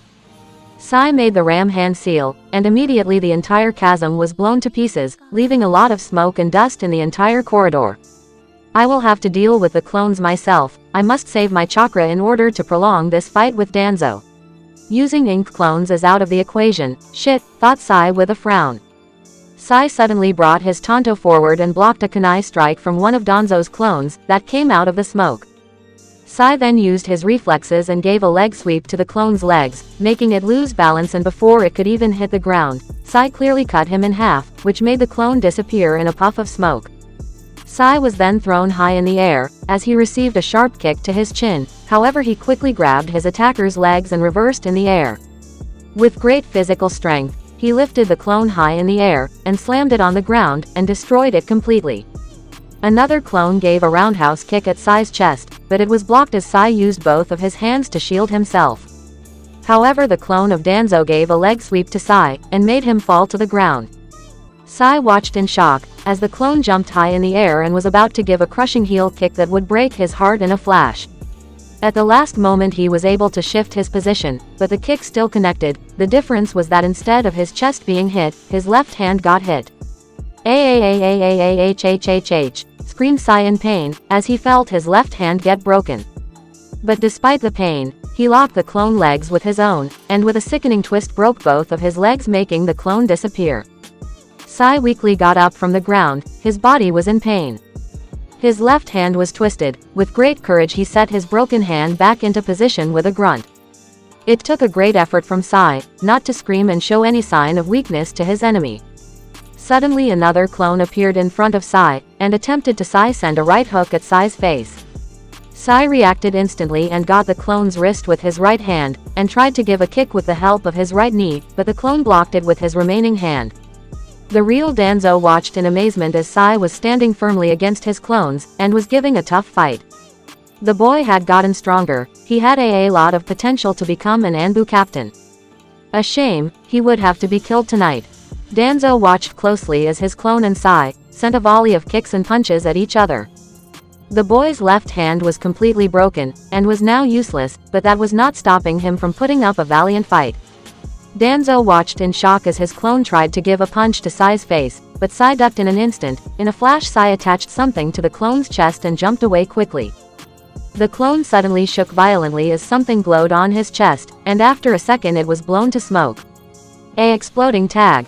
No, it requires a hand seal to set off, I see.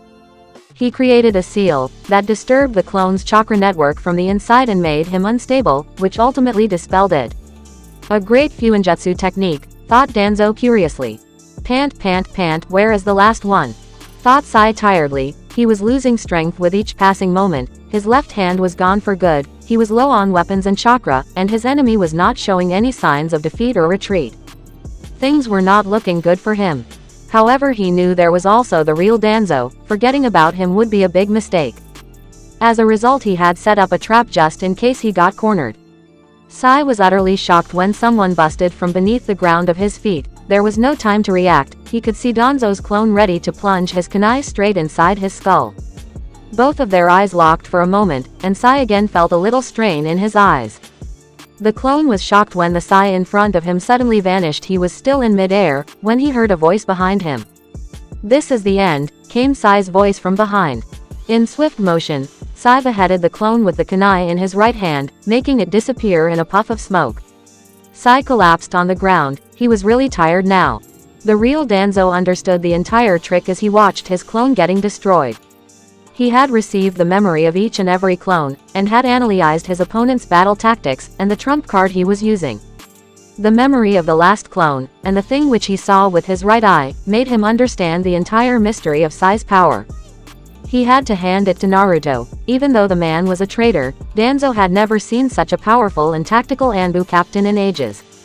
It seemed Naruto had thought about everything that could happen in the battle, and had taken countermeasures to save his friend and give him more time to fight or escape from the battle. Naruto Uchiha, you really are genius. You transferred chakra from your Sharingan eyes, and sealed it into Sai's eyes. Sharingan sends waves of chakra in order to hypnotize the opponent and catch him, and control him with genjutsu. You used your genjutsu and fuinjutsu abilities to set up a mechanism that would instantly place me in a genjutsu when I'm about to kill your friend. The effect is just for a moment, but it gives Sai enough time to escape from my lethal attack, or counterattack and kill me. I really wished you were not my enemy, thought Danzo with a frown. Danzo was quite shocked that Naruto's jutsu practically saved Sai every time he was about to die. What amazed Danzo was that in a way it was similar to his trump card, but the difference was Naruto's jutsu didn't cost Sai any damage, while his trump card was costly. But there was one big defect in Naruto's jutsu: it needed to have eye contact with the enemy in order to place his genjutsu for a few moments, allowing Sai time to escape or attack. And Danzo had found this weakness, and the way to overcome it. Danzo stepped forward, his enemy's tactics were now known to him. It was time to end this fight.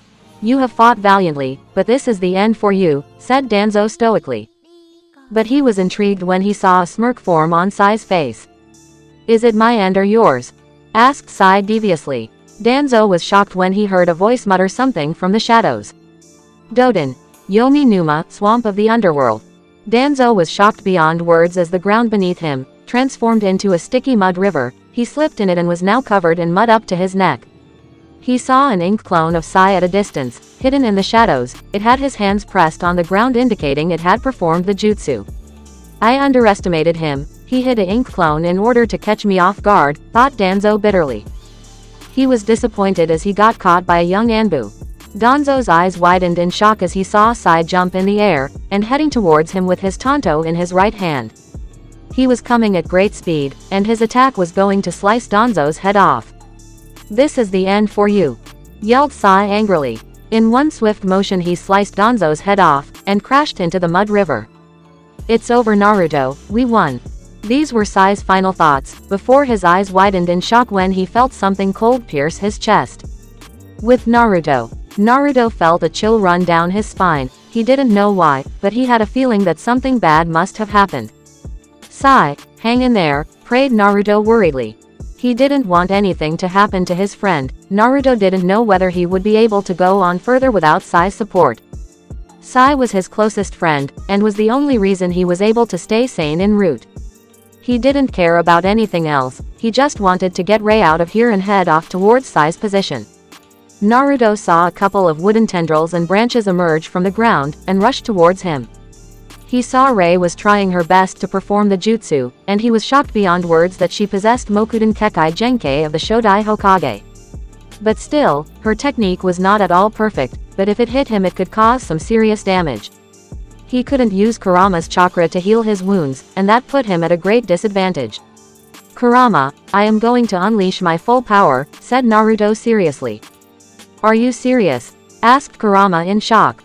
If Naruto unleashed his true power, even Kurama doubted that he could defeat him. The boy was a monster. The only person who was more powerful than Naruto was Madara Uchiha, and a few of the cage-level shinobi. But even that would change in a few years. Kurama, you have fought the Shodai Hokage, right? How strong is her jutsu? Asked Naruto quickly. He had slowly started gathering his chakra. He would have to do it on his own power, as using Kurama's power in this situation may harm Rei or his own body due to the curse seal of Danzo. It is nowhere near Hashirama's level. She has barely scratched the surface of wood style, but before things can get more dangerous, you need to end this fight, advised Kurama sagely. Got it, said Naruto sternly. The wooden branches were getting closer and only one thought was running through Naruto's mind. To think, you would go this far for Danzo, thought Naruto sadly. Naruto clasped both of his hands together, and gathered a large amount of his own chakra. You shouldn't have made me do this, Rei, said Naruto angrily. A violent wave was sent throughout the entire base. Even the root Anbu outside the barrier were blown off their feet due to the power of the wave. They looked inside the barrier and were shocked to see Naruto's entire body covered in a bluish-white chakra. He looked like a fallen angel from heaven. His blonde hair was flowing wildly in the air, and his three-tomo Sharingan changed into a shuriken. Rei couldn't believe the power of her opponent. Even Kurama was amazed. Out of all his containers, Naruto was the strongest and the most dangerous. The fact that he had two more trump card up his sleeve was astonishing. Naruto's chakra was so powerful that it destroyed the entire roof of the base. The chakra chains of Rei melted like they were nothing, and freed Naruto. Rei couldn't believe her chakra chains got destroyed so easily and quickly. Her Mokuden attack collided with Naruto violently, causing a big explosion and a lot of smoke spread inside the barrier, as the debris flew in every direction. Pant, it's over, thought Rei tiredly. But her eyes widened in shock, as the smoke started to clear, and what she saw would forever be arched in her memory forever.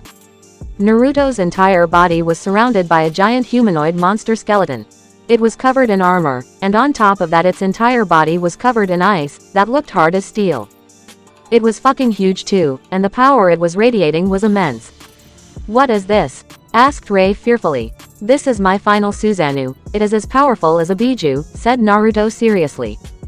But the most shocking thing about the Susanoo was that it had 2 large wings made of ice on its shoulders, and a sword in its right hand that was glowing magnificently. It is so beautiful, thought Rei in awe and amazement. Naruto opened his eyes, and Rei's shock further increased as they were now cerulean blue with shuriken in it. What are you? Asked Rei in awe. Naruto looked at his daughter kindly, his crystal blue eyes eased her tension, and all her stress. I'm an angel of the Lord, said Naruto calmly. Everyone's eyes further widened in shock, as the entire Susanoo lifted in the air, and was now standing in the sky. There was a surge of enormous power, Naruto's sword sparkled brightly and suddenly dark clouds formed in the sky. The clouds were so dark, that the entire moon got blocked out of view. The only light in the corridor was that of Naruto's Susanoo, and its magnificent wings and its heavenly-looking sword. Rei totally believed she was seeing an angel of Kami-sama. Naruto was looking truly handsome and beautiful in this form. Naruto looked at Rei calmly, but his eyes hardened when he saw the root Anbu. It was time to end this. Waves of ice started forming around the sword of Naruto's Susanoo, and the words which Naruto said shocked everyone. Attack, Hiranmara. Chapter 21. Kurama's Choice. For my friend. A few men were crouching on different spots on the ground. They had their hands placed on the ground, and were holding a purple-like barrier. These people were none other than the clones of the Anbu commander. The man couldn't believe what he was seeing. The entire moon was now covered by dark clouds, and the atmosphere had changed totally. Only he knew what horrible battle was going on in the base, and if the chakra that he felt was any indication, then the mission was just about to be completed. He had been ordered to form a barrier by the Hokage, so that no one can find out what was happening, while Naruto performs the mission. So here he was, witnessing one of the most terrifying nights of his life. This is going to end soon, thought the Anbu commander. Rei couldn't believe what she was seeing. Could a man even possess such power? She had to immediately jump away as several layers of ice was released from that sword. The speed of the attack was immense, as it destroyed all the remaining wooden pieces of her attack. She watched in shock, as the ice froze the wood, to the point that the wood could not be seen anymore due to the fog inside the ice crystals. Tick, said Naruto calmly. Rei stared in horror, as the ice that had frozen her wood broke and destroyed the entire wood along with it. The only thing left of the wood were small dust particles that were flowing in the air in minute crystallized forms.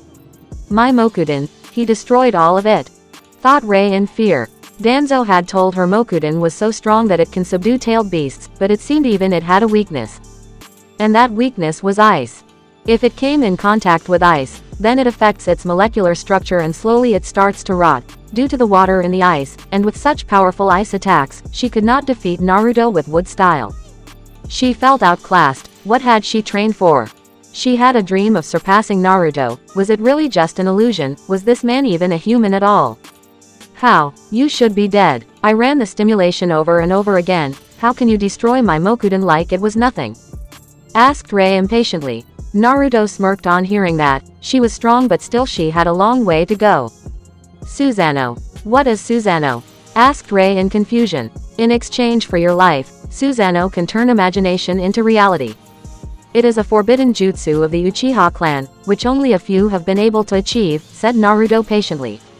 I don't understand, said Rei with a frown. Only those who possess exceptional spiritual chakra can use this forbidden jutsu. Susanoo is the power granted to the Uchiha by the Sage of Six Paths, stated Naruto seriously. Sage of Six Paths? Asked Rei curiously. Was it the name of a god? The founder of the shinobi world, the man who taught humans how to use chakra, and the ancestor of the Uchiha and the Senju, said Naruto deviously. Impossible, said Rei in shock. Even the root Anbu were shocked. There were only myths about the sage. Did Naruto really know the truth?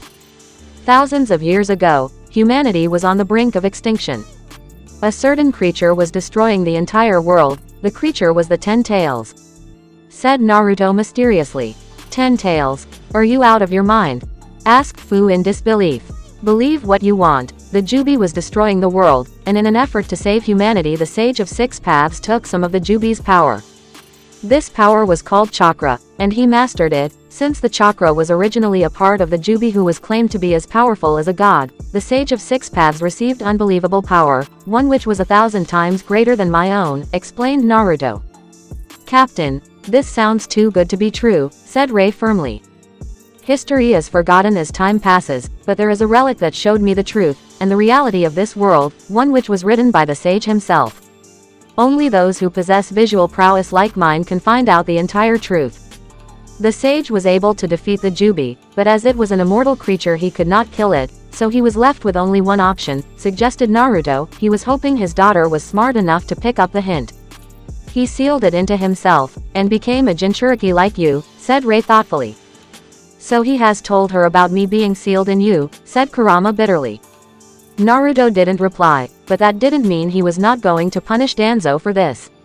Yes, but time passed and the sage's life was coming to an end, so in an effort to save the world from the Jubi, and with the help of his own visual powers he sealed the Jubi's body into a statue and hid it forever. He then divided its soul and chakra into 9 different parts. These 9 different beings will go on to become the 9-tailed beasts of this world. The jutsu used to create the tailed beasts out of the Jubi was called the creation of all things.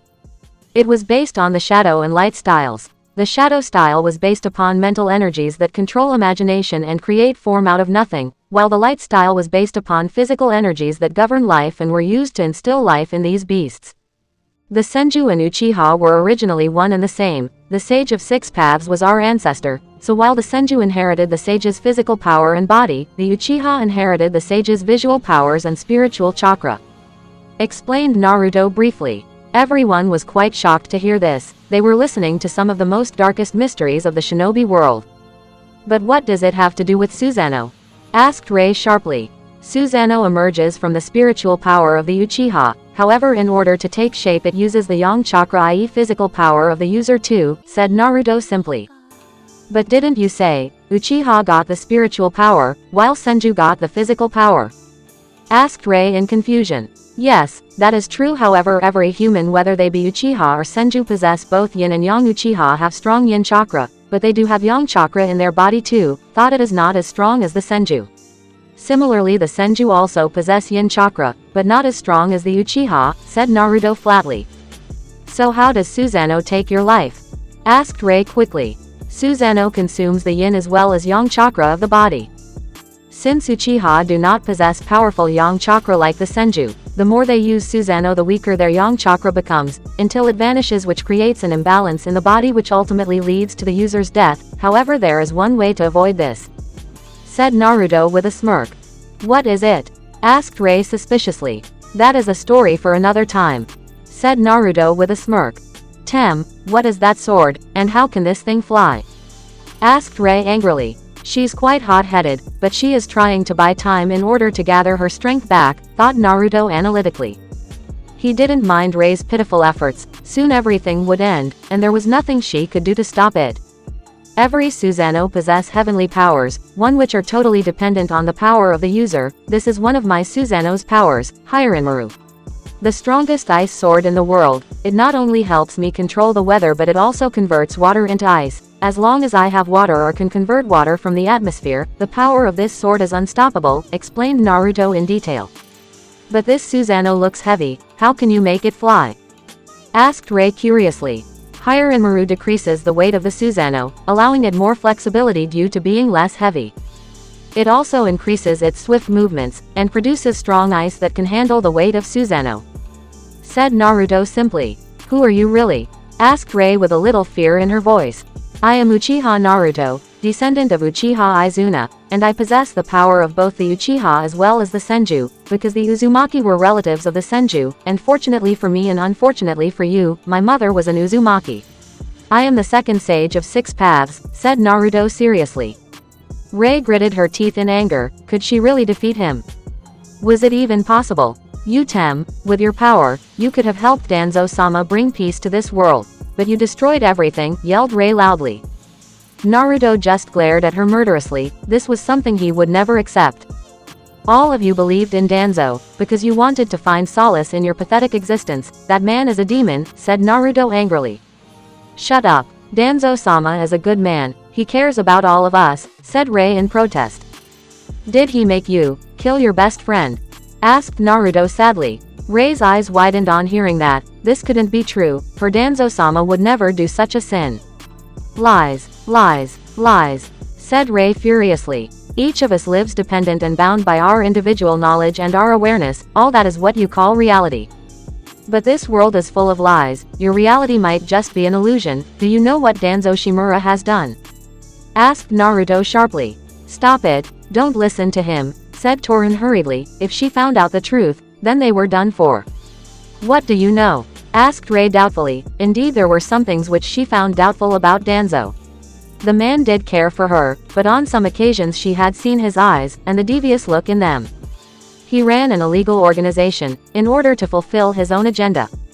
He abducted children from orphanages, and made them his ultimate killing machines. Each and every one of us is a killing machine. Do you know what is the final test in order to become a true root shinobi? Asked Naruto sadly. I don't know. Danzo-sa had said only the strong could become root, said Rei hesitantly. She doubted she even wanted to call such a man by a high honorific anymore. She didn't want to believe this, but it seemed the truth. The people who stayed with her in the base were more like machines than people. They never talked with her, unless she asked a question, and would constantly watch her. The only thing she learned were ninja arts, and Danzo trained her personally. If Naruto was telling the truth, then her entire life was a lie. You have to kill your best friend, the one with whom you trained, laughed, shared your feelings. You have to kill him, and become a true root shinobi, said Naruto shamefully. That's horrible, said Rei in shock. She doubted she would ever be able to do such a thing. But then she realized something that made her eyes wide as saucers. She looked at everyone with a new fear and anger in her eyes. So all of you here killed your best friends? Asked Rei in disbelief. Yes, each and every one of us killed the one closest to us, said Naruto flatly. You all are monsters. How can you do such a sin? No. You are lying, Captain Naruto. Yelled Rei angrily. Her entire body was shaking. Let me show you, said Naruto darkly. Tsukiyomi. Rei felt herself being drawn in some alternate dimension. She now seemed to be standing in a white plane. What is this? Asked Rei out loud. My foolish little Rei-chan. Rei heard Naruto's voice. She turned around but there was nobody. Suddenly everything around her turned black and she found herself standing in a village. She watched a small blonde boy being chased by mobs, and to her horror, he was caught and was getting beaten up. He looked no older than her. Then her eyes widened in shock when she saw those blue eyes. This is my story, came Naruto's voice. She watched how some old man and a few masked men saved the boy. From there she saw a man named Kakashi adopt Naruto. A small smile came on her face, as she watched Naruto and Kakashi's time together, their plays. Was this how a normal childhood felt? She saw Naruto's interactions with his friends, their laughter, and all the warm feelings made her want to experience them too. But then they came, said Naruto in a sad voice. Rei watched Naruto train in a small training ground. She was very impressed that her idol was so strong at her age, his talent was so great. But then she saw something that shocked her to the core. She saw the intruders were none other than Root Anbu. Don't do anything to him, yelled Rei in fear, as she watched the Root Anbu attack Naruto. How could they attack a child with intent to kill? Her despair increased further as she sensed Naruto's fear, and she further watched in shock as Naruto plunged his kunai straight through one of the Anbu's heart. He killed him, thought Rei in shock. She then noticed something that made her realize the first thing which she and Naruto had in common, the Sharingan. They did the same thing to you, didn't they? Asked Naruto sadly. How do you? Asked Rei with tears in her eyes. She could never forget that memory. The day when she had accidentally killed one of her caretakers, when he had attacked her. Danzo had forgiven her quickly, but now everything made sense. It was to activate her Sharingan. I know everything about you, said Naruto seriously. She watched Naruto's meeting with a beautiful woman named Kurenai next, and she felt a little relieved as she saw Kurenai ease Naruto's pain with every passing moment. The next moment, she saw Naruto being surrounded by root Anbu in the Forest of Death, and they brought him to a base. He is the son of the 4th Hokage, thought Rei in shock, as she heard Danzo reveal Naruto's truth. Rei completely understood Naruto's feelings as he made a decision to join Root. He was not a bad person, he just wanted to protect his village and family, thought Rei warmly. Then a boy named Konohamaru appeared, and she heard Naruto's happy voice. This is one of the best moments of my life. A few tears slipped up from Rei's eyes as she watched the heartwarming love between Naruto and Konohamaru. However, she suddenly found herself standing on top of a cliff, and then she saw something. And this is where I lost my brother, said Naruto in a choked voice. She watched in horror as Shin practically made Naruto kill him, and all of this happened on Danzo's orders. She felt Naruto's pain, his despair, his helplessness, his hands that trembled with Shin's blood. And finally the activation of his Mangekyo Sharingan. They made me kill my best friend. I killed the one closest to me. I am a murderer, said Naruto sadly. You are not a murderer. You are not like that, Captain, said Rei with tears in her eyes. Naruto's story broke her heart. Did Danzo really do such horrible things to him? Was everything a lie? Yes, I am, said Naruto darkly. She watched closely as Danzo told his plans about the coup, and the role Naruto had to play in it. Rei was amazed to know that Naruto was the main player in this coup, a move that Danzo would regret forever. They took everything from me, so this was my choice. Watch Rei Uchiha, yelled Naruto's voice. Rei watched in horror as she saw Naruto butcher one root Anbu after another, the blood, the screams, the fear. But she felt his pain when he killed each person, the sadness in his heart, she felt all of it. Naruto's sword cut every person that came in his way. She saw his horrifying blood-soaked body, the murderous look in his eyes. He had turned into a monster. A monster that Danzo created for his own personal benefit.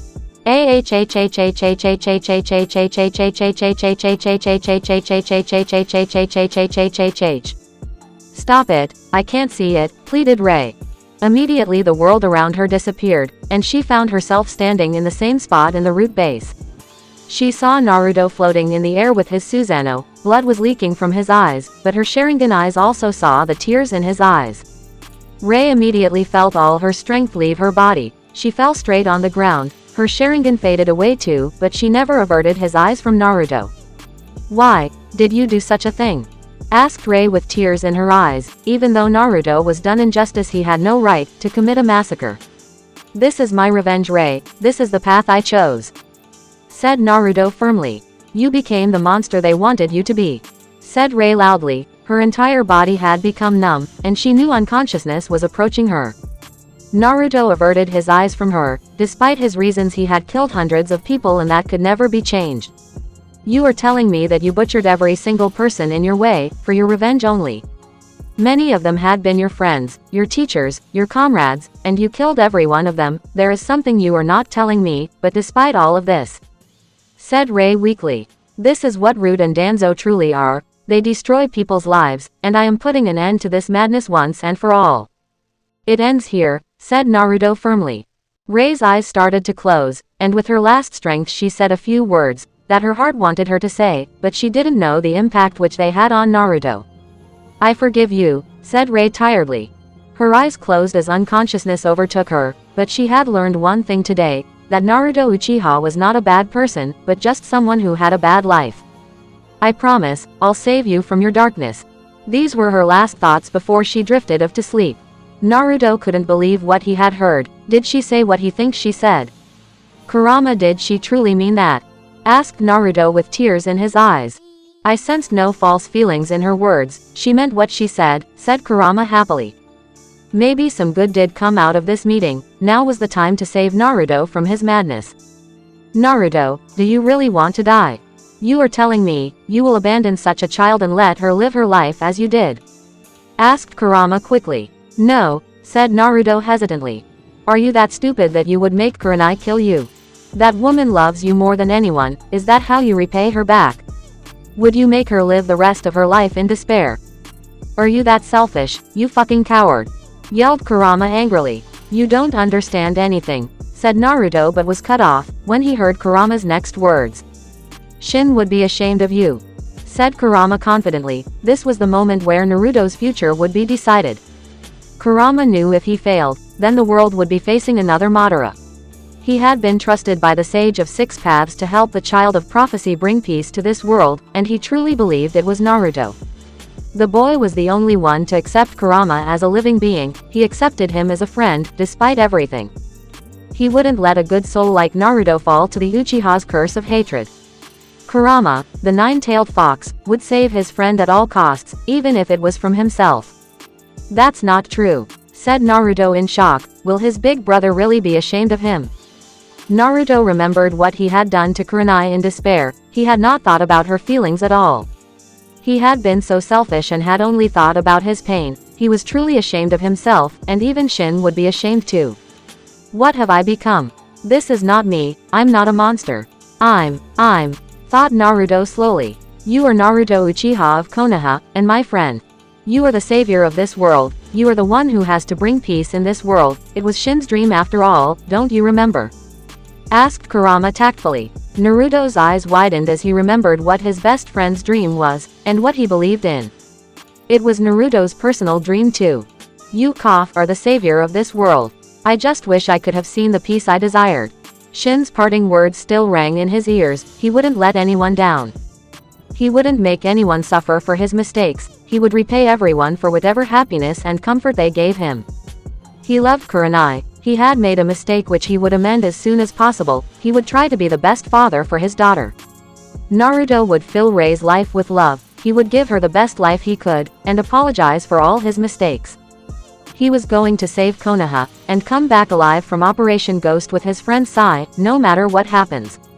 Shin was his inspiration. He had sacrificed his life so Naruto could live. He wouldn't let it go in vain. Ni-san, thought Naruto passionately. Kurama, I had forsaken myself, my friends, Kakashi, Anko, Jiji, Shin, Sai, Tsunade, Konohamaru, Amiko, Kurenai and even Rei. I have fallen so far. I'm ashamed of myself and my actions, said Naruto shamefully. A wide smile came on Kurama's face. He had succeeded. Maybe there was still hope left for this world. Come Naruto, I will help you reclaim yourself, said Kurama proudly. The light in Naruto's eyes reappeared. Tears freely flowed from his eyes. He felt happy. He had a purpose. He was the savior of this world. Naruto Uchiha had broken free from the Uchiha's curse of hatred. Chapter 22. Annihilation of Root. In a secluded corridor of the root base stood two figures on top of a mud river. One of them had pierced a kunai straight through the other's heart.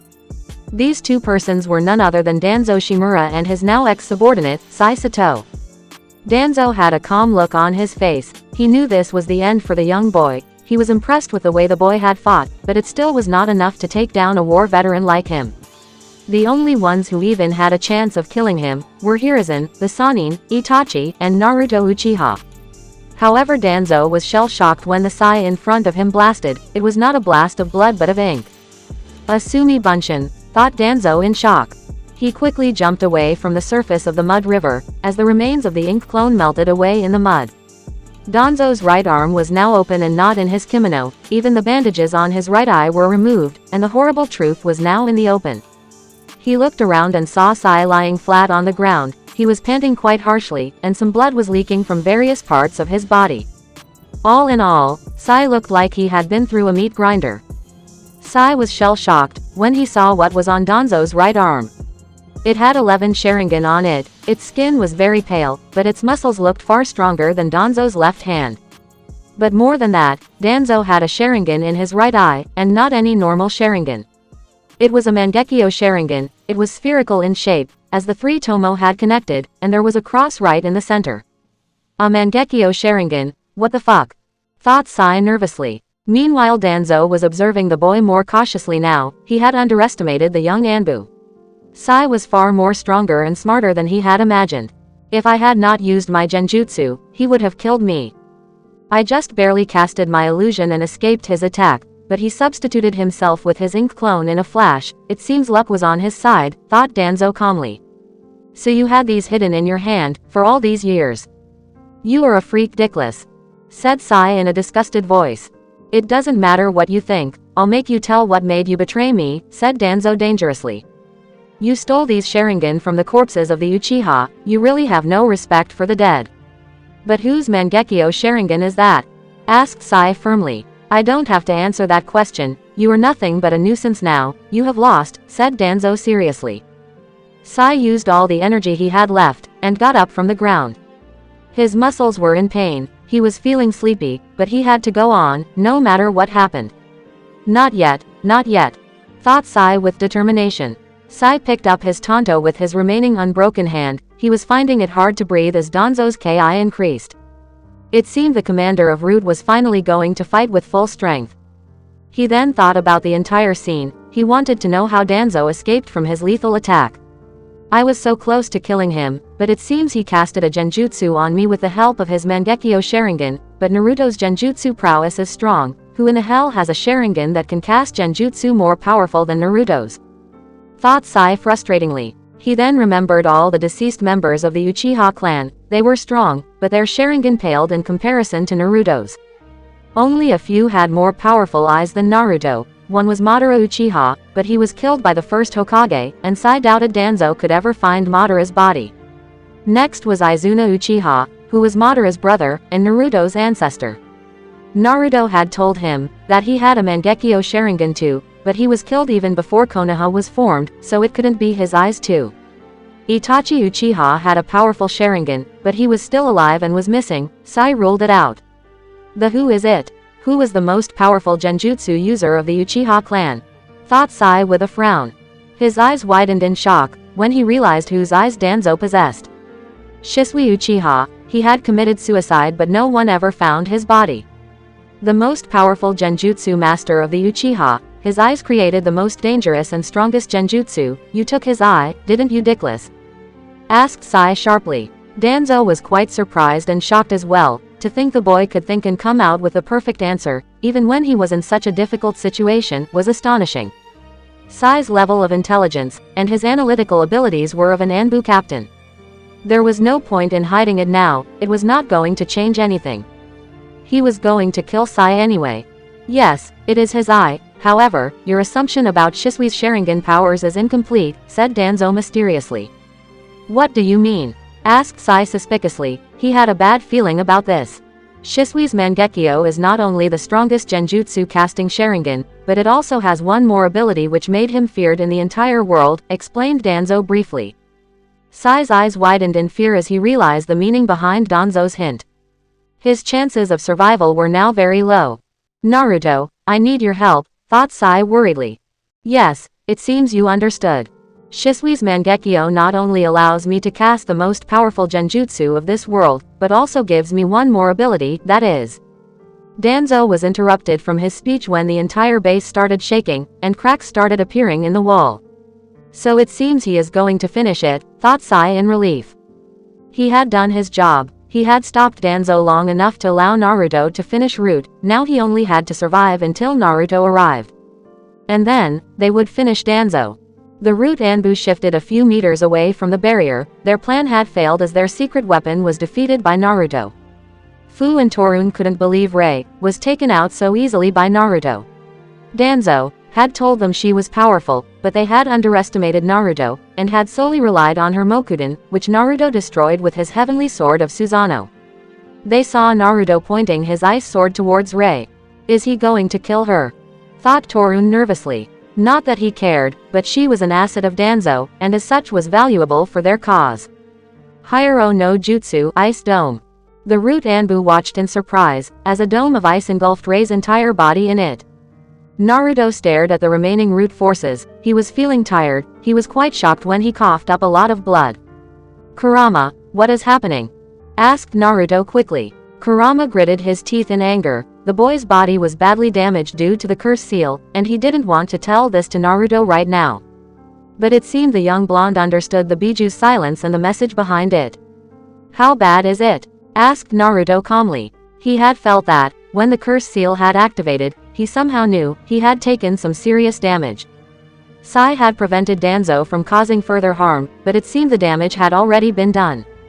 The curse seal released a corrupted chakra in your body which is destroying your body from the inside, said Kurama hesitantly. But if I stop using your chakra, it should have stopped this virus from spreading further, argued Naruto. My initial assumption was wrong. The curse seal took power from your mother's poisonous chakra, and when Danzo activated it, you were using my chakra.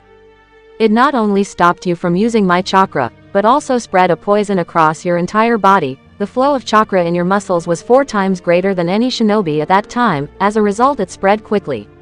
Even if your friend has stopped Danzo, the damage has already been done, explained Kurama sadly. What's the extent of the damage? Asked Naruto calmly. This virus or poison, whatever you call it, is destroying your body at cellular level. The more you use my chakra, the shorter your life will become. Even if you don't use my chakra, the poison will still kill you, if you don't find a very skilled doctor quickly, said Kurama worriedly. Can't you heal my body like always?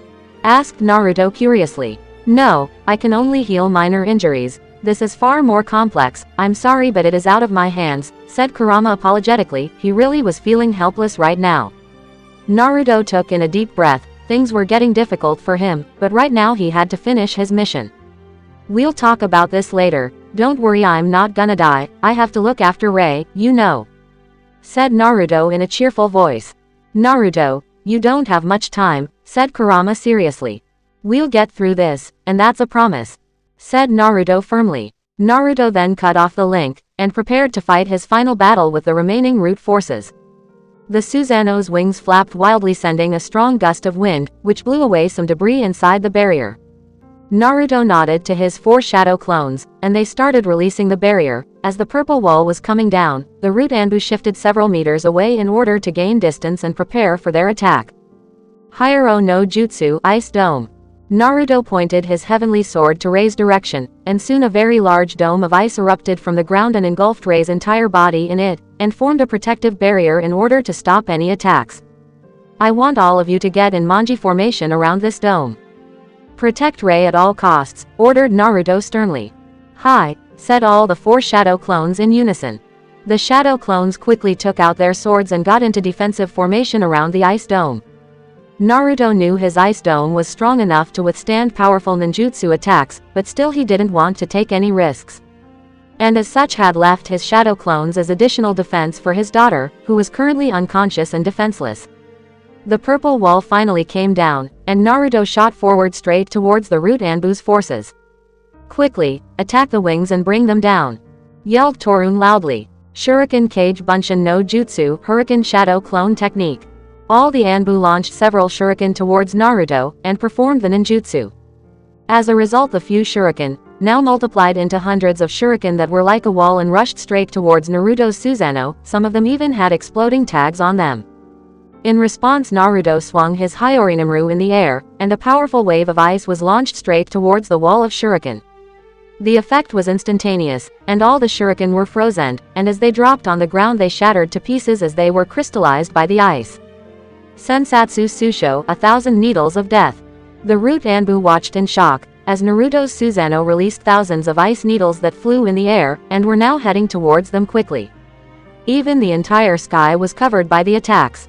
The speed of the attacks was incredible, as the entire front line comprising of half of the remaining root Anbu forces got hit directly. Fu and Torun watched in horror, as their men started dropping like flies as the ice needles impaled their bodies. Some were hit in the neck, some straight in the heart, some in the head. The sheer magnitude of the attack was such that there were no survivors left. Shit, shit, shit, attack. Fu and Torun heard some random Anbu yell, and many of their comrades made a banzai charge towards Naruto. The few squads of Anbu jumped high in the air, and performed their attacks. Fuden Daitapa, Wind Release, Great Breakthrough Jutsu. Fuden Suido no Tatsumaki, Wind Release, Tornado Tunnel Jutsu. Fuden Repusho, Wind Release, Gale Wind Palm Jutsu. Fuden Kei's no Yeba, Wind Release, Wind Sword Jutsu. Fuden Kazakiri, Wind Release, Wind Cutter Jutsu. Fuden Saraisu no Tatsumaki, Wind Release, Slicing Tornado Jutsu. Fuden Kaiden Shuriken, Wind Release, Rotating Shuriken Jutsu. Fuden Juyaoseigen, Wind Release, Gravity Force Jutsu. Fuden Atsugai, Wind Release, Pressure Damage Jutsu. All the root squads launched their powerful wind attacks in a desperate attempt to cut Naruto's Susanoo, but their eyes widened in shock as Naruto rushed straight towards them.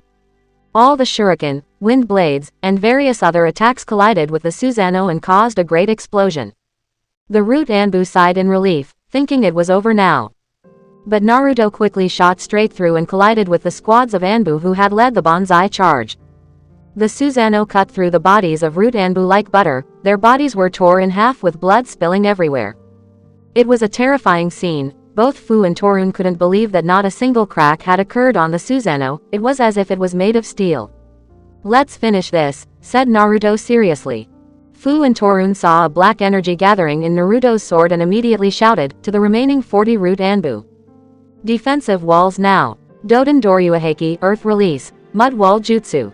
The last of the root forces poured all the chakra they had left and formed a large mud wall, and soon they heard a loud roar in the base. Kokuryu Bofusetsu, Black Dragon Blizzard. The root forces along with their two captains ran several meters away, and when they looked back their eyes widened in fear when a black dragon with dark red eyes cut straight through their earth wall and was now heading towards them. Fu's eyes widened in shock when Torun jumped straight towards the black dragon, and he had several explosive tags strapped on his chest. Torune. Fu's scream echoed in the entire corridor, as Torun was eaten up by the black dragon, but after a second the dragon was blown to pieces as the explosive tags that Torun had triggered off blasted him to pieces along with the dragon. Fu and the remaining Anbu looked at each other, they knew what was coming. They were done for, their mission was a failure, their comrades were killed, their leader was nowhere to be seen. They had no chakra left, and barely 40 of them were alive. The entire root Anbu Black Ops were destroyed, the bodies of their now dead comrades was a proof of that. "Forgive us, Danzo-sama. We have failed," thought Fu regretfully. Fu couldn't take this anymore, even though he was a root captain, he had enough.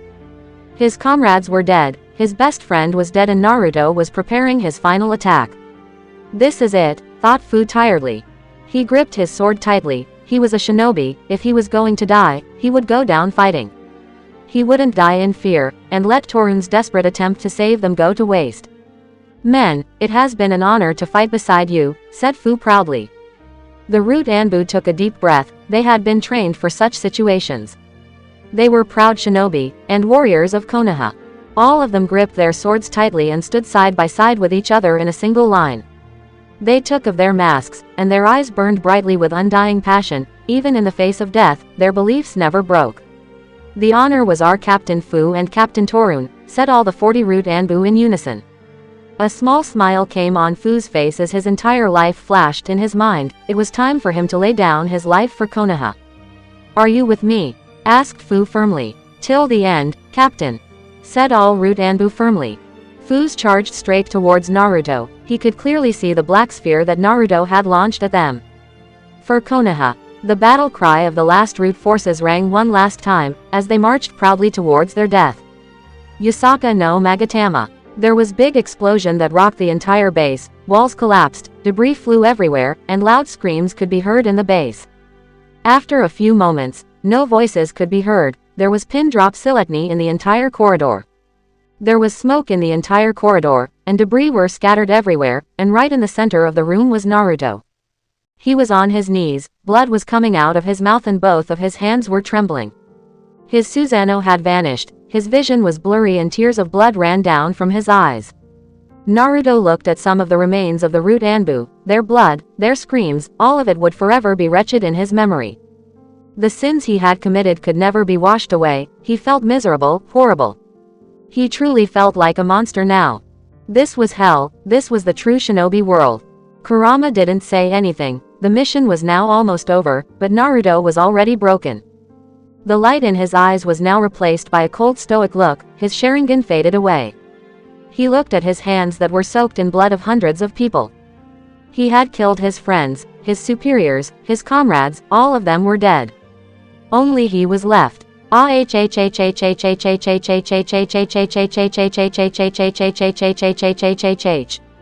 His painful scream rang in the entire root base, and his violent sorrowful sobs would forever be heard in the now destroyed root base. Chapter 23. Naruto's Agony. The darkness rises. Kurama couldn't watch the scene that was happening in front of his eyes. Naruto was crying hysterically, his sobs were getting louder with each passing moment, his body was shaking. Everywhere around him was a river of blood, pieces of human flesh were scattered everywhere. The walls were stained in blood, and Naruto was right in the center of this hell. He was broken, his soul was dead, his pain had become unbearable. All around him were bodies of his friends, his comrades, his teachers, they were all dead. Kurama decided he had to help the poor boy, or else he would just kill himself in this much despair. "Naruto, listen to me," said Kurama gently. He didn't get any response. It seemed the boy was not really focusing on his voice. He had to try again. "Naruto, you can get through this. Get up, your friend Sai needs you," said Kurama patiently. Again no response. What was going on here? "Can you hear me?" asked Kurama worriedly. Again, there was no response, and this time Kurama's danger senses started kicking off. Something horrible was going to happen. "Naruto," said Kurama, but was cut off as he heard a new voice. "He cannot hear you right now," said a mysterious voice. Kurama's eyes snapped in surprise as a person walked out of the shadows of his cage, but when Kurama saw who this person was, his eyes widened in shock. There stood in front of him, a blonde boy with the same face, same hair, same clothes as Naruto. He looked like his clone. The only difference was it had red eyes that were more darker than Kurama's very own. "You," said Kurama angrily. "Long time no see," said the blonde boy cheerfully. Kurama knew this boy. In the past there was an incident when he had worked with him, and had tried to influence Naruto.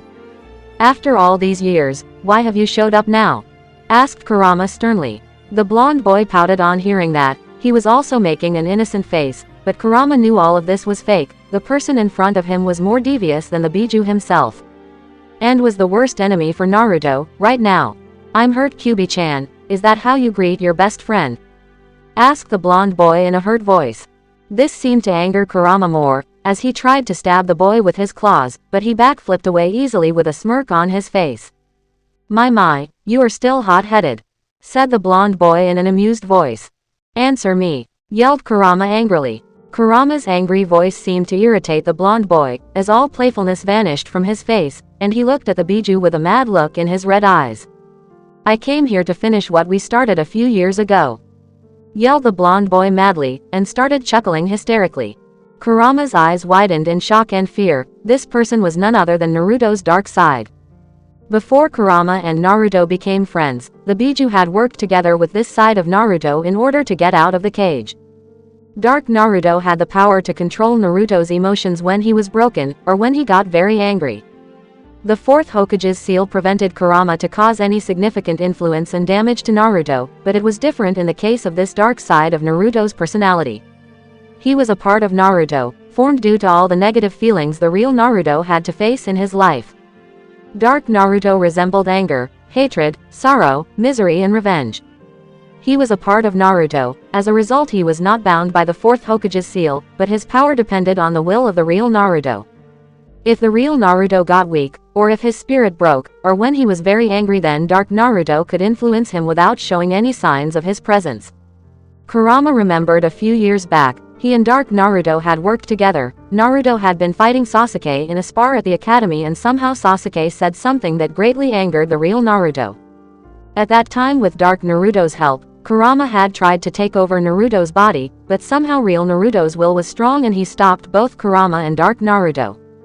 Both Kurama and Dark Naruto had their own goals. Kurama wanted to get free from the cage in the past and destroy Konoha. While he did not want to get out now, he still despised Konoha.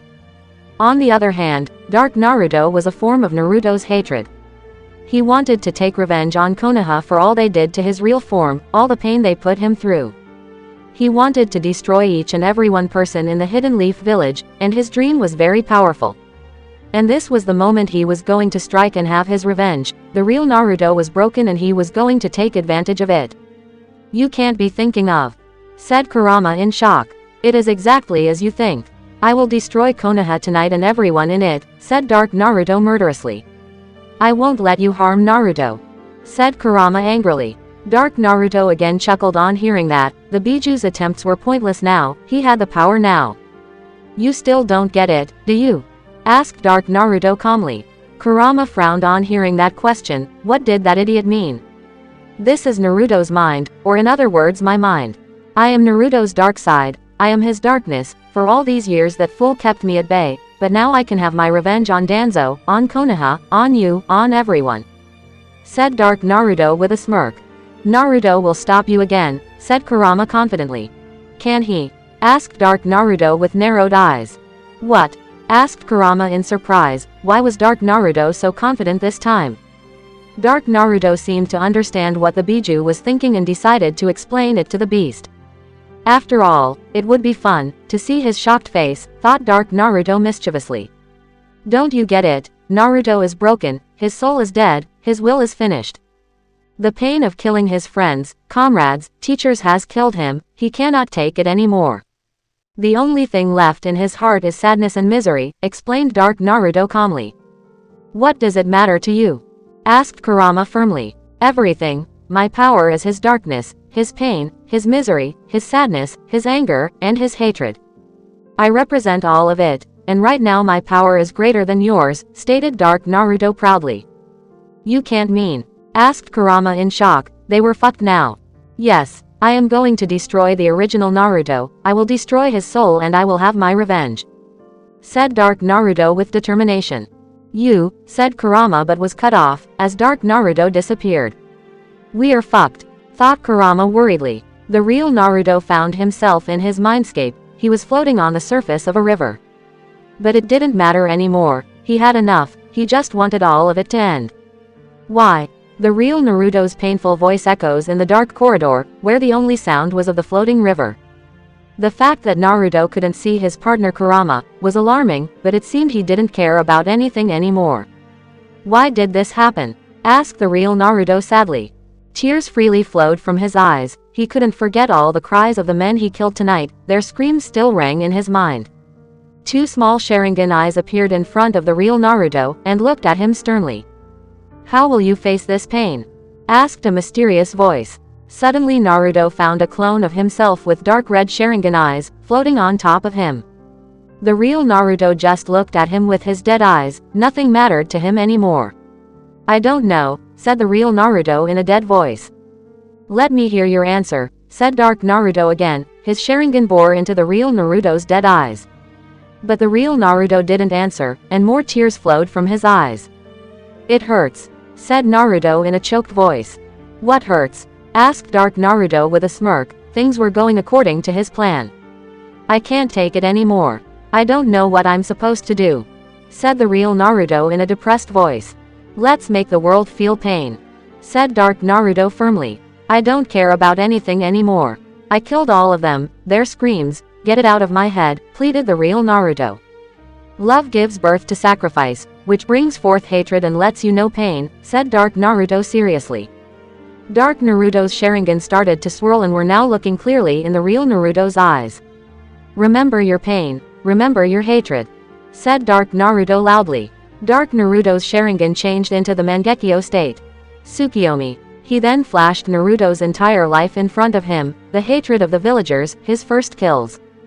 But the worst thing, he made the real Naruto watch how he killed Shin again and again. Stop it, screamed the real Naruto in agony.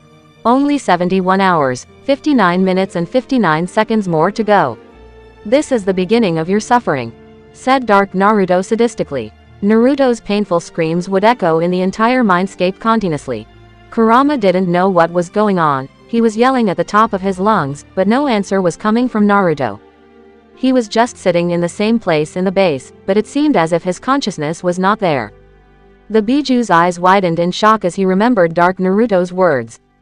Everything, my power is his darkness, his pain, his misery, his sadness, his anger, and his hatred. I represent all of it, and right now my power is greater than yours. Kurama understood what was going on. It seemed Dark Naruto had taken his original form in an alternate mindscape, and only Kami knew what he was doing with him. The end has begun, thought Kurama worriedly. Stop. The real Naruto screamed in horror and pain, as Dark Naruto had made him watch for the 1000th time as how he killed Shin and the entire Root Anbu forces. He had tortured him continuously for 3 days. Somebody help me, yelled Naruto in pain, as he watched Shin getting stabbed by his sword again. Destroy everything, kill those who've brought you pain, said Dark Naruto madly, and made the real Naruto watch the massacre again. I said Naruto but couldn't speak further, as his sobs blocked any further voice from coming out of his mouth. Entrust me with your soul. I'll save you from your suffering if you do, said Dark Naruto with a smirk. The real Naruto nodded tiredly and soon his t-shirt was ripped apart and a seal formed on his stomach. That's it. Go on, said Dark Naruto happily. It was finally his time.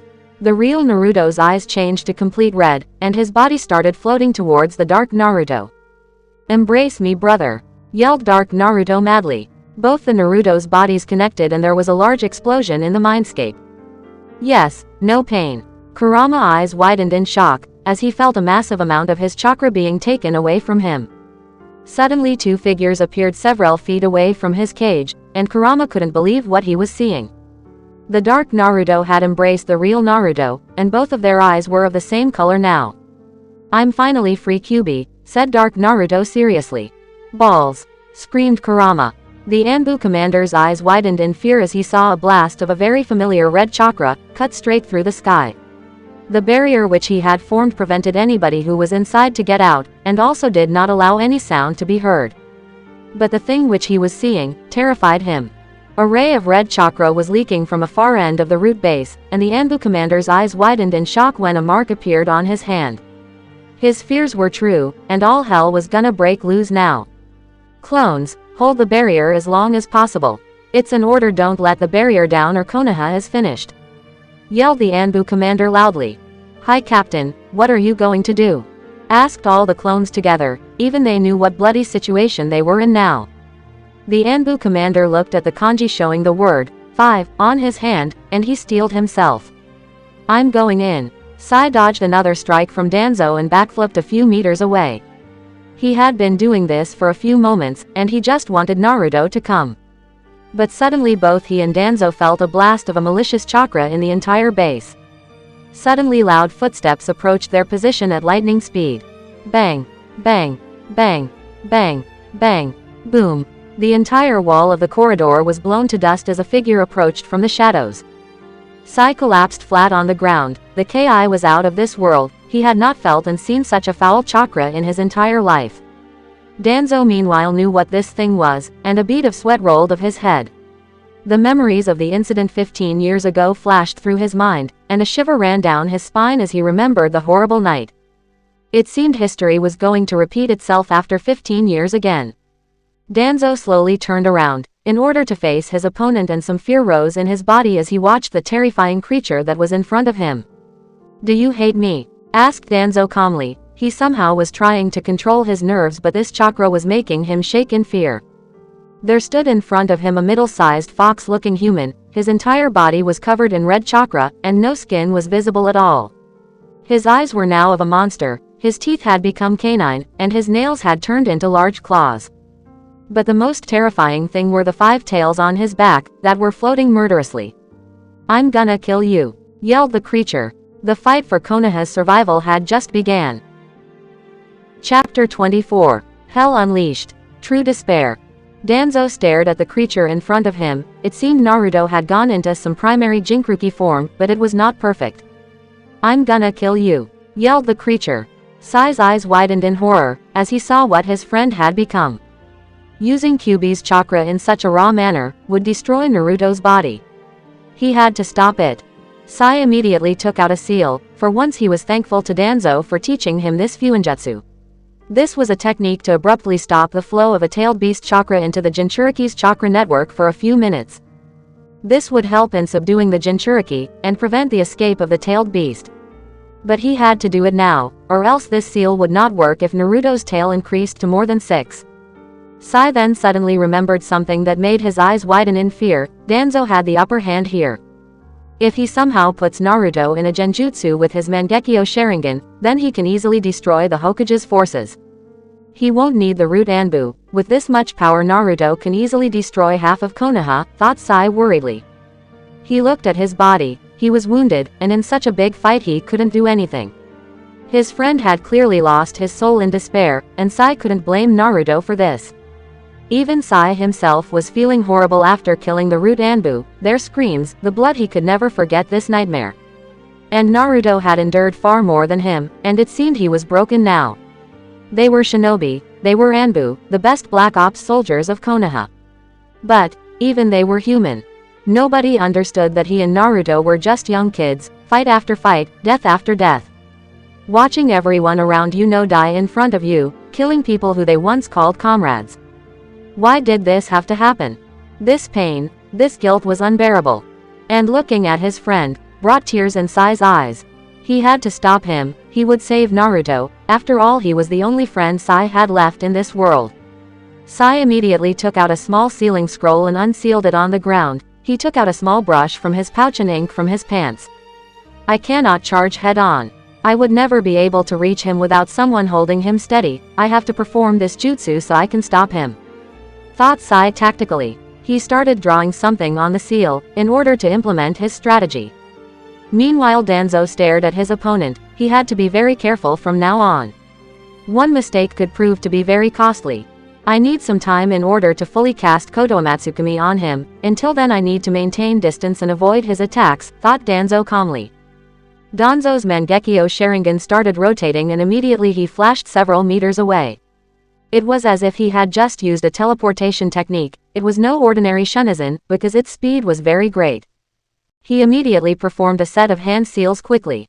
Fuden Kazakiri no Jutsu, Wind Release, Wind Cutter Jutsu. Several blades of winds cut clean through Naruto's body, but to Danzo's surprise all the external wounds that would have killed any other normal human, were healed in an instant. Danzo quickly jumped in the air as a few tendrils of Kyuubi's chakra emerged from the ground in order to slice him in half. But he was shocked when he looked up and saw Naruto's fox form standing on the ceiling and looking at him murderously. So fast, thought Danzo. Naruto jumped straight towards Danzo in order to crush him, but again Danzo's Mangekyo flared and he disappeared in the air and landed a few meters away. Naruto crashed straight into the ground as he could not hit Danzo. Your power is great, but if you cannot control it you are useless, said Danzo harshly. This seemed to anger his opponent as he launched a powerful shock wave from his mouth that sent Danzo crashing in the wall. My balls, thought Danzo with a groan, the impact really was nasty. Fuden Saraisu no Tatsumaki, Wind Release, Slicing Tornado Jutsu. Danzo released a powerful blast of wind from his mouth, that slowly shaped into a tornado and was heading towards Naruto at high speed. The fiery wind tornado engulfed Naruto in it, and continuously swirled wildly around him for a few minutes. But Danzo's eyes widened in shock when several large fireballs laced with Kyuubi chakra were fired at great speed towards him. Shit, I have to use it, thought Danzo hurriedly. The fireballs blasted Danzo to oblivion, as Naruto emerged from the wind tornado unharmed. But something had started to form on his back. And it appeared to be another tail. Danzo appeared in another position, which seemed to shock Sai as he just saw Naruto kill Danzo. But then he saw something that made him understand what had happened. The 11 Sharingan that were on Danzo's arm had now reduced to 10, as one of the eyes had shut down.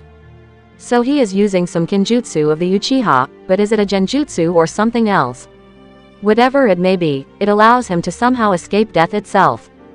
If my assumption is right, and if Naruto can destroy all the 10 Sharingan then Danzo will be killed, thought Sai smartly. But before he could think of any other strategy his eyes widened in shock, as he watched the 6th tail had started to form. Shit, thought Sai alarmingly. His hands worked like a blur and soon he poured all of his chakra in his last jutsu. Choju Giga, Super Beast imitating drawing. Sai released a very large ink tiger from his seal, which charged straight towards Naruto and quickly caught him with his mouth. Now, thought Sai quickly. He then quickly jumped in the air, and took out the small seal which had the kanji, suppress, written on it. He had to be precise, and hit it exactly on Naruto's chest in order to stop the Kyuubi's chakra. The seal would stop the flow of Kyuubi chakra, by directly affecting the chakra network. Almost there, thought Sai nervously, as he was just about an inch away from Naruto. But suddenly Naruto's fox form roared and sent Sai crashing into the wall. The shockwave was so powerful that many of Sai's bones broke instantly on impact. Blood leaked from all over his body, even his head was badly injured. He watched with blurry eyes, as Naruto destroyed that ink tiger that was holding him with his tails. Sai felt tired, he knew his body could not take it anymore, his injuries were severe. He sadly watched as Danzo again impaled several wind shuriken straight in Naruto's heart, and his friend's roar broke his heart. He truly felt despair. The fact that the sixth-tailed was about to be formed signified that they had lost. Why am I just watching him getting hurt? Thought Sai tiredly. He tried to stand up, but more blood leaked from his body, and with a sickening crunch he fell down again. Why can't I move? Thought Sai sadly. Gah! Yelled Naruto in anger. Naruto, thought Sai, as he remembered something. Flashback. 5 years ago. Sai was sitting on top of a mountain. He had just finished his training and was now watching the sun setting peacefully in the sky. Sai. Sai. Sai heard his name being called. He looked to his right and saw his friend heading towards him. Naruto had a cheerful smile on his face that made Sai chuckle. Shin and Naruto were the only family he had in this world. These two really looked after him en route, and encouraged him to fulfill his dreams. Moron, thought Sai amusedly, as Naruto tripped over a stone and fell flat on the ground. Naruto just gave him a sheepish smile, and dusted off the dirt from his uniform. He then hurriedly ran towards him, and sat beside him at the edge of the mountain. What's wrong, Naruto? Asked Sai calmly. Naruto got a small excited smile on his face, and he took out a small book from his pocket. Shin Nichin was hiding this, said Naruto in a mischievous tone. Sai looked at the book closely and saw it had the title, The Tale of a Gutsy Ninja. He frowned a little as he didn't like to take someone's personal thing without their permission. Naruto, you should not take things from Shin Nichin without his permission, said Sai strictly. Naruto just pouted on hearing that, and gave Sai a defying look. Yes, mother. Now can I say something before Shin Nichin finds me and kills me for taking his book, said Naruto sarcastically. Sai just gave a tired sigh. His friend really was stubborn. What is this book? Asked Sai patiently. It is a book about a peaceful shinobi world, said Naruto excitedly. A peaceful shinobi world? Asked Sai in surprise. Never in his entire life had he heard of such a thing. There were books on ninja wars, villages, porn, but not one like this. Yes, it seems Shin Nichin really likes this book, as he was hiding it from the officers, said Naruto with a smirk. Naruto, we are not supposed to have any personal belongings. The officers will give all of us detention if they find out about this, warned Sai. Forget all that. This book says that all the shinobi nations fought wars for decades, but one day, they all united, said Naruto happily. United? Asked Sai in shock. Hi, a hero named Naruto brought peace to the world by joining all the villages and made one big nation, said Naruto proudly. Sai started laughing loudly on hearing that, which made Naruto frown. No way, a dumbass named Naruto can bring peace, said Sai playfully. Naruto gave Sai a large bonk on the head, and looked at him with determination. We can do it too. You, Shin Nichin and me, all of us together would bring peace to this world, said Naruto with determination. Sai's eyes softened on hearing that. Unlike Shin and Naruto, he didn't think peace was possible, but both of his friends believed in that dream, so he believed in their dream too, as they were his closest friends. Is that so? Asked Sai with a small smile. And there's more too in this book. Flaming water, frozen earth, so many different people living together. It even has a snow country in it like in our world. I'm sure such a world is more beautiful than the one we live in, said Naruto excitedly. A peaceful world, ha, said Sai in wonder. Naruto looked at him with an innocent smile on his face. This is a secret between us, okay? We will surprise Shin Nichin by achieving this dream, said Naruto proudly. Sai gave a nod, showing he accepted the promise. Maybe they really could make such a world. Hey, Sai, wouldn't it be great if we could live in a happy peaceful world someday? Flashback end. Sai's eyes hardened as he remembered the promise he had made Naruto when they were kids. He knew what he had to. With my current level of chakra, and these injuries, there is no way my body could survive another attack. If I try to move, my life will, thought Sai calmly. He gripped the seal tightly in his hands, and measured the distance between him and Naruto. It seemed Danzo was preparing his attack, as he was just trying to dodge Naruto's wild attacks. In order to save Konoha, and Naruto, this is my best shot, thought Sai firmly. With great effort, he slowly got up from the ground. More blood leaked from his body, and his broken bones were causing him more pain. He sent all of his remaining chakra to his feet and rushed towards Naruto with all his strength. Naruto sent another shockwave which sent Danzo crashing into the wall again, but then he sensed an attack from behind. He acted on his instincts and quickly turned around, but it was too late. He felt something hit his heart, and suddenly his power started decreasing. Naruto's face emerged from the red skin. As the Kyuubi chakra started receding, he saw a small seal on his chest that was stopping the chakra. But he suddenly felt blood dropping on his face. He looked up, and his eyes widened in horror as he saw one of his tails had cut clean through Sai's left chest. Not again. Not again, thought Naruto in panic. The tail vanished too, as Sai fell towards him. Naruto immediately caught his friend as the rest of the Kyuubi chakra disappeared too. Naruto's dark red eyes slowly started changing, and were now turning blue again. No, we should have our revenge, yelled Dark Naruto angrily. Shut up, roared Naruto ferociously, his mindscape again changed to Kurama's sewer. This isn't over, we will meet again, said Dark Naruto bitterly. Kurama suddenly found Dark Naruto disappearing from the mindscape. It seemed Sai had brought the real Naruto back again. But the cost. Sai, said Naruto worriedly, as he tried to stop the flow of blood from his chest. Don't lose yourself in hatred, said Sai weakly. His vision was blurry and he knew this was it. Hang in there, I'll get you out of here, said Naruto with tears in his eyes. All of this, Naruto suddenly felt history repeating itself again. One of his best friends was again dying because of him. He would not let that happen. Sai grabbed Naruto's shoulders gently and looked at him. You told me about a peaceful world, so don't let your dream die, said Sai tiredly. His hands fell limp to the side, and his eyes slowly closed. The last thing he saw was a wide-eyed Naruto, who had tears falling from his eyes. Sai, yelled Naruto in agony. Chapter 25. Rise of the Sharingan Devil. He looked at the fallen body of his comrade. Everything seemed to have stopped for him. He felt alone, and this pain felt familiar. Silent tears slipped from Naruto's eyes as he looked at Sai, or rather the large hole in his chest. The hole which he created. There was no movement from his friend's body, his breathing had stopped and his heartbeat could no longer be felt.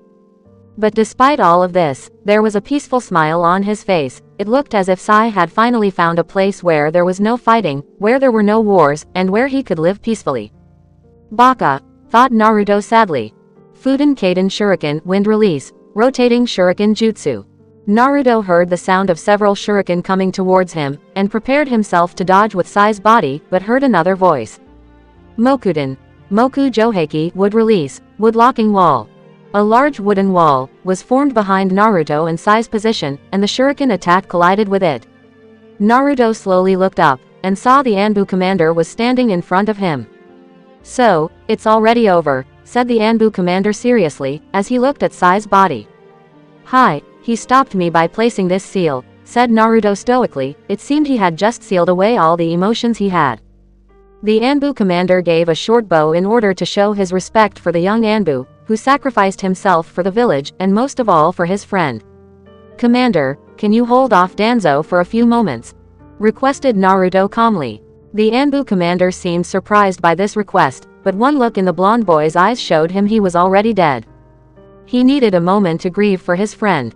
Got it, you have 3 minutes, said the Anbu commander seriously. He then jumped over the wooden wall, and after a few moments Naruto heard sounds of fighting.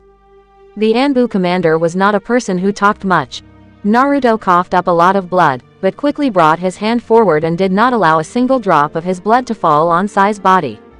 How bad is it? Asked Naruto stoically.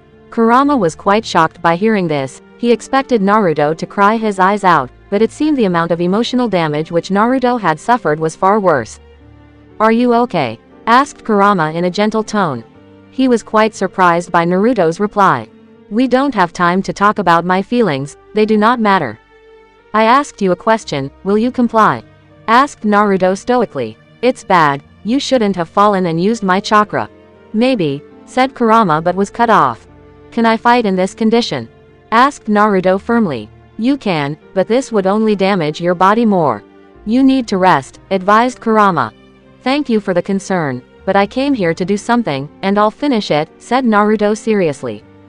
Naruto, I don't want to talk, please stay quiet, said Naruto flatly. Before Kurama could reply, Naruto cut off the link. It seemed he was broken as another one of his best friend had died by his hands. Technically, it was an accident but Kurama knew Naruto would blame himself for this.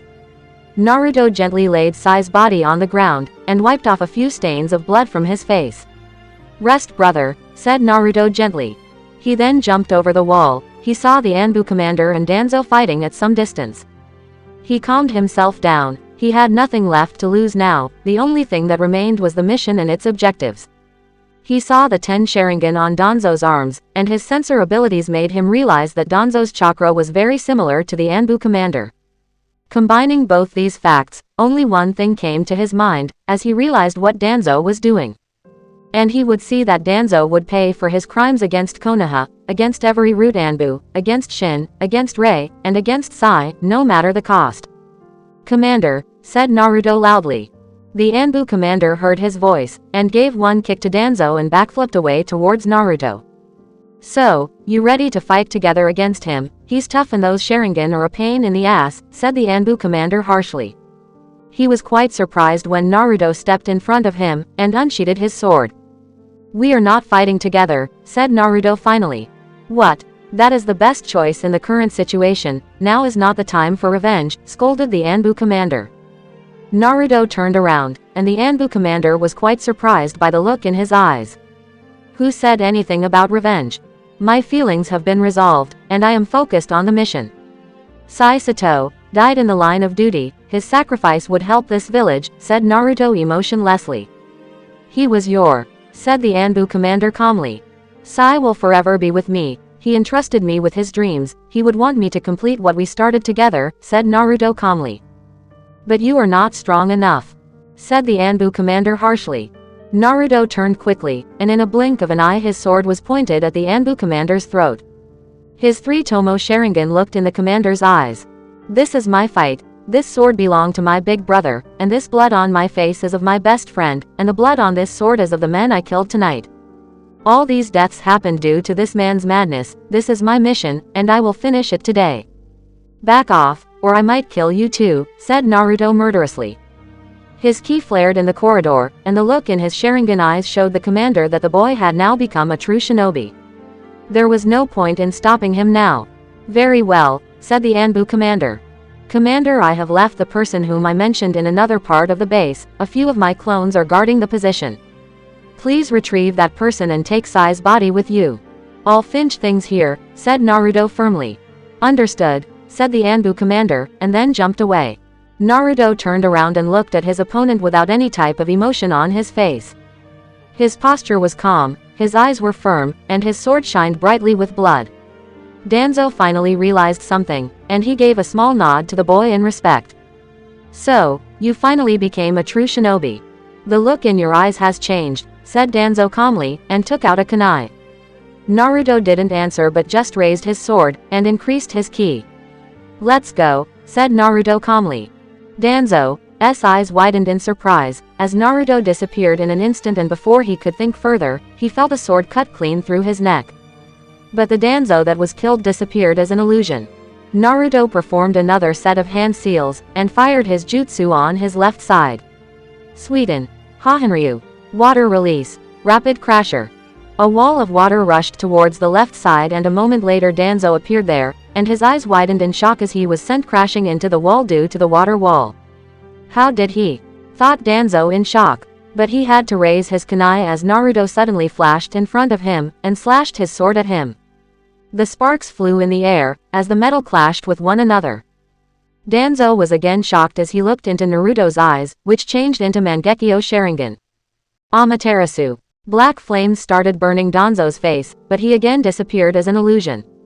Naruto turned around. Blood leaked from his eyes, but due to his sensor skills he exactly knew where Danzo was.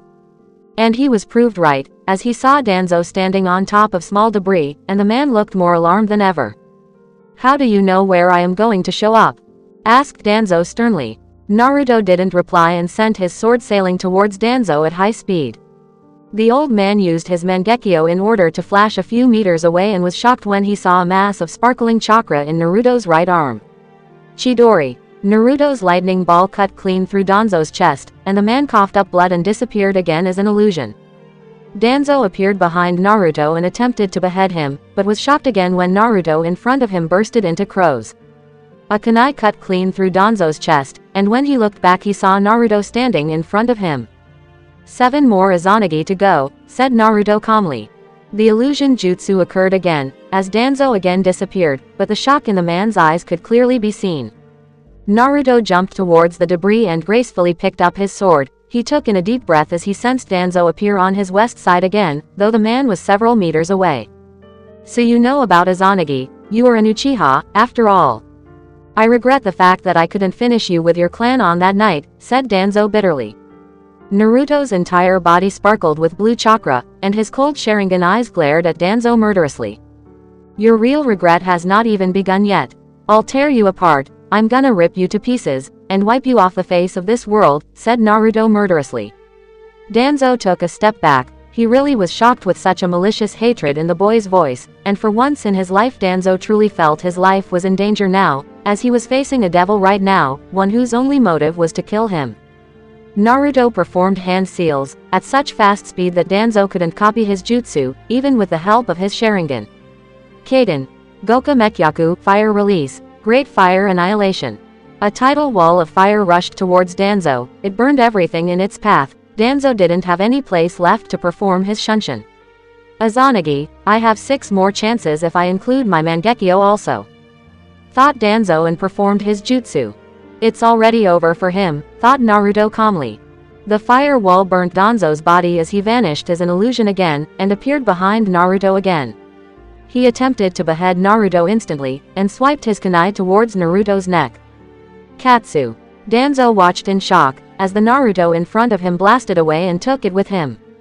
Is that all? Is this your power? Asked Naruto distastefully. Danzo again reappeared a few meters away, though there were just 3 Sharingan left on his arm, and 1 Mangekyo in his eyes. The Root Commander saw Naruto floating in the air. He looked as an illusion as part of his body resembled a crow. You think this is your power? Asked Naruto patiently. You cannot defeat me, your body is so badly damaged that even if you do survive now, you probably have a few months left to live. But I am going to win here, no matter what, said Danzo calmly. I already know the damage I am suffering, it doesn't matter. I'll heal, but you think by attaching a few Sharingan and the first Hokage's cells makes you invincible, you can never match the power of the Uchiha, said Naruto sternly. Then show me your legendary power, said Danzo as performed his hand seals. I have already defeated you, thought Naruto calmly. Danzo released a powerful wave of wind towards Naruto, but the boy again vanished in a flock of crows.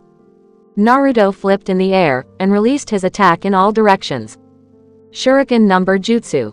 Danzo tried to dodge but he was struck by a few shuriken straight in the head, and he vanished again. Naruto stood upside down on the ceiling of the base, and watched as Danzo appeared again and looked at his arm, which just had 2 Sharingan left.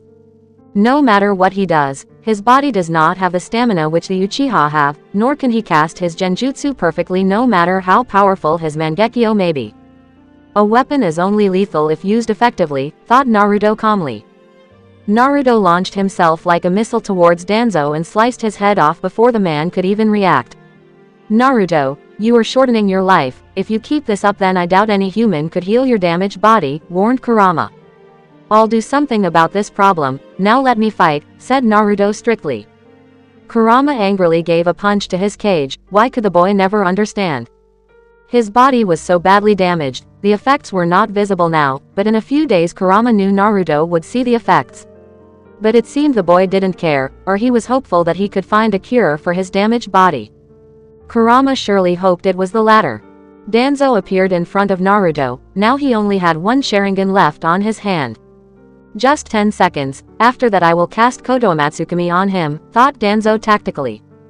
The genjutsu of his Sharingan was very powerful, but there was a catch, he could just use it once a few months.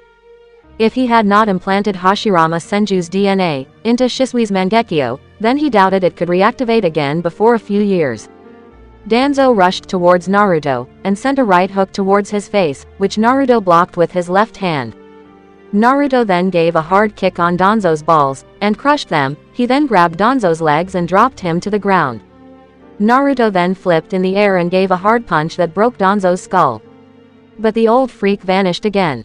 Naruto took a deep breath, and calmly looked behind him. Danzo was standing behind him. but blood was leaking from his crotch. Even if he had used Izanagi for the last time, Naruto had destroyed his balls before he casted his jutsu. And for the first time in his life, Danzo looked pissed. "Bastard," said Danzo angrily. "I would prefer the word devil," said Naruto calmly.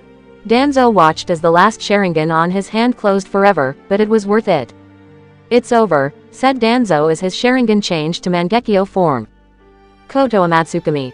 Danzo took a deep breath, as he was now sure he had won, but he was quite shocked when Naruto slowly started walking towards him with his sword. Koto Amatsukami. Danzo casted his jutsu again, but Naruto did not stop, nor did he bow before him. Did his jutsu backfire? "You were right, it's over, for you," said Naruto murderously. In one quick motion he stabbed his sword clean across Danzo's upper portion of chest and pinned him to the ground. "How?" asked Danzo in pain. He couldn't understand what was happening. Naruto looked at his defeated opponent in a disappointed manner. "Do you even have a Mangekyo Sharingan in your eye?" asked Naruto in an evil tone. Danzo's eyes widened in shock and fear, as he suddenly felt an unbearable pain in his left eye. "Genjutsu. Kai," whispered Naruto darkly. Danzo's horror increased further as he realized he had no left eye at all.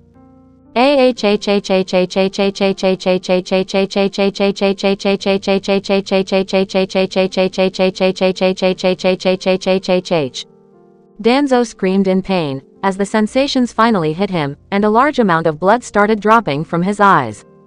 "Impossible," said Danzo defiantly as he coughed up more blood, as Naruto pressed the sword in his chest more tightly.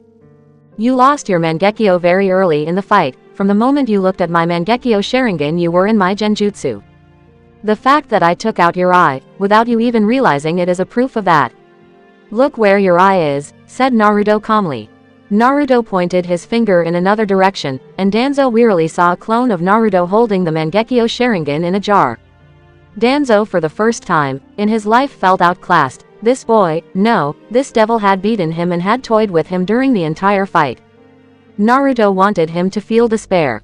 "Simply by attaching a Sharingan in your body does not make you a skilled warrior. I could have killed you multiple times, but I want you to feel pain, I want you to feel misery that you brought on all of us. I killed my friends, my comrades, but all of this would happen because of your madness," said Naruto angrily and pressed the sword more deeper in Danzo's chest. Danzo closed his eyes. He was in pain. Everything was over. His dream was finished. "Kill me," said Danzo tiredly. "Your death won't be so easy.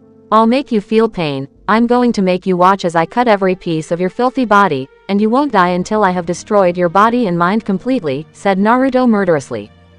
To prove his point, he took out a kunai and stabbed it in Danzo's remaining eye, making the old man scream in pain. Naruto then took out his kunai and started cutting Danzo's body in little pieces. He took his time, and made the man feel pain.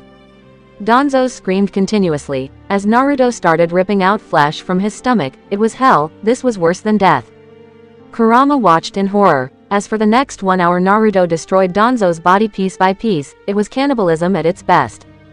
The way the boy was acting, and the look in his eyes showed how much pain he had suffered due to this man, and he was repaying every single penny of it back to Danzo. After 1 hour, the thing that remained was horrible. Danzo was alive, but his entire body was ripped to shreds, with just a few veins holding his body. Naruto had cut him in such a way that he didn't die, and every moment he felt pain, and it became worse with each passing second. And after this monstrous torture, Danzo broke. He started crying as the pain was beyond his limit, but no tears slipped as both of his eyes were no longer there. He was coughing up blood, but he was still not dying. "Did you feel pain?" asked Naruto sadistically. "I," said Danzo weakly. His voice was so low. "I cannot hear you," said Naruto darkly. "Kill me," pleaded Danzo in pain. Naruto so wanted to cause this man more pain, but there was nothing left to destroy. "Beg," said Naruto firmly. "What?" asked Danzo again. He couldn't hear anything properly, everything was blurry. "I said beg," yelled Naruto angrily. "Kill me, please. For your crimes against this village, my friends, my daughter, and my comrades, die you bastard!" yelled Naruto loudly. Amaterasu. Black flames started burning what was left of Danzo, as the man screamed in pain. Da h h h h h h h h h h h h h h h h h h h. Naruto turned around. His vision had decreased greatly, and everything looked very hazy. He collapsed on his knees and coughed up a river of blood. The pain was horrible, even his body had not experienced so much pain before. But as he heard Danzo's last scream, only one thought went through his mind. It's finally over, thought Naruto sadly. The events of the night now finally took a toll on Naruto, as he couldn't control his pain anymore. He started crying in agony. He felt like a monster, he truly was a devil now. Everywhere around him was death. His comrades were dead, his friends were dead, his teachers were dead. Sai was dead. Please, somebody help me, thought Naruto in pain. But no one was there, he was all alone, and his cries rang unanswered in the bass as he cried for the next 30 minutes. 30 minutes later, Naruto wiped away the tears from his eyes. His vision had deteriorated, but he could see a little better now. He looked back and saw Danzo's entire body had turned to ash, and was now disappearing in smoke. Danzo Shimura was now dead. He was completely wiped out from the world, not a single piece of his body was left. Naruto picked up his sword and walked towards his clone. He then took the jar which had Danzo's Mangekyo Sharingan in it from the clone, and dispelled him. This eye can prove to be very useful, said Kurama calmly. Hi, said Naruto in a dead voice. Let's get out of this base, said Kurama gently. Naruto looked at the corridor. It was a long way back out, and it was just going to make him feel more worse. Few minutes later, Naruto slowly walked out of the root base. He was walking slowly, his eyes showed he was dead. His soul was broken. He looked ahead and saw the Anbu commander a few meters ahead, and he was healing Rei. He then slowly walked towards his daughter. How is she? Asked Naruto worriedly. The Anbu commander looked at the boy sympathetically. He now understood why Naruto couldn't kill this girl. After all, no good father could ever kill his own daughter. And Naruto was no exception either. The commander's eyes softened as he saw Naruto hug his daughter gently, and the silent tears that slipped from the young boy's eyes. My God, what have we done to our children? Thought the Anbu commander sadly. He then saw Naruto performing a few hand seals, and he put a hand on Rei's forehead. What are you doing? Asked the commander quickly. Naruto looked at the man tiredly. He had to do this for her. I am sealing of her memories. She won't remember any of this, said Naruto gently. But that means, she won't even remember you, said the commander sharply. It's for the best, commander. She should not remember such horrible things that occurred tonight. She's just a small child. If I make it back alive, I'll stay with her for the rest of my life, said Naruto slowly. But what should we tell the girl? She will ask questions about her identity, her life, her family. Asked the commander curiously. Naruto took out a small letter from his pocket, and gave it to the commander. Ask the Hokage to send her to Kurenai Yuhi. She is the only one who can look after her. And give this letter to Rei if she asks a question about her family. It will save you guys from a lot of questions. It does not say that I am her father, but it will ease her pain, said Naruto gently as he caressed his daughter's cheeks. Hi, I'll inform Hokage-sama. Here is the package you requested, said the Anbu commander seriously. He then took out 2 scrolls, and unsealed one of them. It seemed to have some items. There was a black t-shirt with the Uchiha crest on it. There were black Anbu pants and combat boots too. The scroll also had a black cloak, and fingerless gloves, and a set of kunai, shuriken, exploding tags and a med kit. There was a pouch which had a lot of money in it. Naruto slowly removed his now destroyed uniform, and put on the new black t-shirt and Anbu pants. He gently slipped the new fingerless gloves through his hands and put on the black combat boots. He stuffed the kunai, shuriken, exploding tags, and med kit in his various pockets and strapped his sword on his back. He put on the black cloak on his body. Finally he took his forehead protector in his hands, and with the help of a kunai made a clean slash across it. He then put the slashed forehead protector on his head. This the forbidden scroll of our village. You will be branded as a traitor who stole this scroll and killed several Anbu who got in your way. You are an S-rank missing nin now, do you understand, Captain Naruto? Asked the Anbu commander seriously. Hi, commander, said Naruto seriously. We can only provide you 3 days to rest and heal your injuries, after that you will be hunted down. But the Hokage will try to limit the people he sends after you. Your main objective is clear: infiltrate the enemy army and provide intel. Failure is not an option. If you are caught, we will deny any knowledge of your actions. Until your mission is over, the village will not help you under any circumstances. Are we clear? Asked the Anbu commander clearly. Loud and clear, said Naruto firmly. The Anbu commander then nodded. Now Naruto decided to ask something. Where is he? Asked Naruto sadly. The Anbu commander pointed towards a tree. Naruto looked back and his eyes became moist as he saw Sai in a body bag. Both the men then slowly walked towards the fallen shinobi. What should we do with him? Do you want his name to be associated with you in this massacre? Asked the Anbu commander curiously. No. He deserves better. Leave him out of this please, requested Naruto. Very well. He will receive the Konoha Cross for his bravery. We will give him a proper military funeral and his name will be enlisted on the memorial stone, for his sacrifice which he made for this village, said the Anbu commander in a soft tone. A few tears came in Naruto's eyes as he looked at his friend's body. He then put a hand in his pouch and took out something. It was a black face mask. This was the first thing, which I got as a gift, and I want you to have it. I cannot thank you enough. You were a good friend to me till the end, and I will forever be indebted to you, said Naruto sadly. He then put the face mask on Sai's face, and gently put a hand on his heart. The Anbu commander watched silently, as the young boy wept for his friend for a few moments. A few days ago, before this mission, Konohamaru asked me, why do we ninja fight for people who we don't even know? He asked me if I thought of myself as a hero. Back then I didn't have an answer. Said Naruto slowly. And now? Asked the Anbu commander curiously. If he asks me now, I'll say no. None of us asked to be a hero. It's just the circumstances that gives birth to heroes. Rest in peace Sai, said Naruto in a broken voice. He then covered Sai's face with his body bag, and slowly got up and went towards Rei. Naruto took Rei in his arms, and gave her a short kiss on her cheek. I have only caused you pain, and no matter what I say, I cannot take away your pain, but still I wish you can forgive me one day, said Naruto gently. He looked at his daughter lovingly. Now that he thought about it, he did not know what a father says to his child. The only parental figure he had was Kakashi, and let's just say he was not a good role model for a father, a big brother sure, but not a father. I don't know what to say as your father. I just want you to live happily, make friends, and eat lots of ramen. It's the best thing in the world, said Naruto a little happily. The Anbu commander chuckled a little on hearing the boy's advice. He has a long way to go on becoming a good father, but his heart is pure, thought the commander calmly. Sleep properly, and enjoy your time at the academy. Play pranks on your friends, train hard.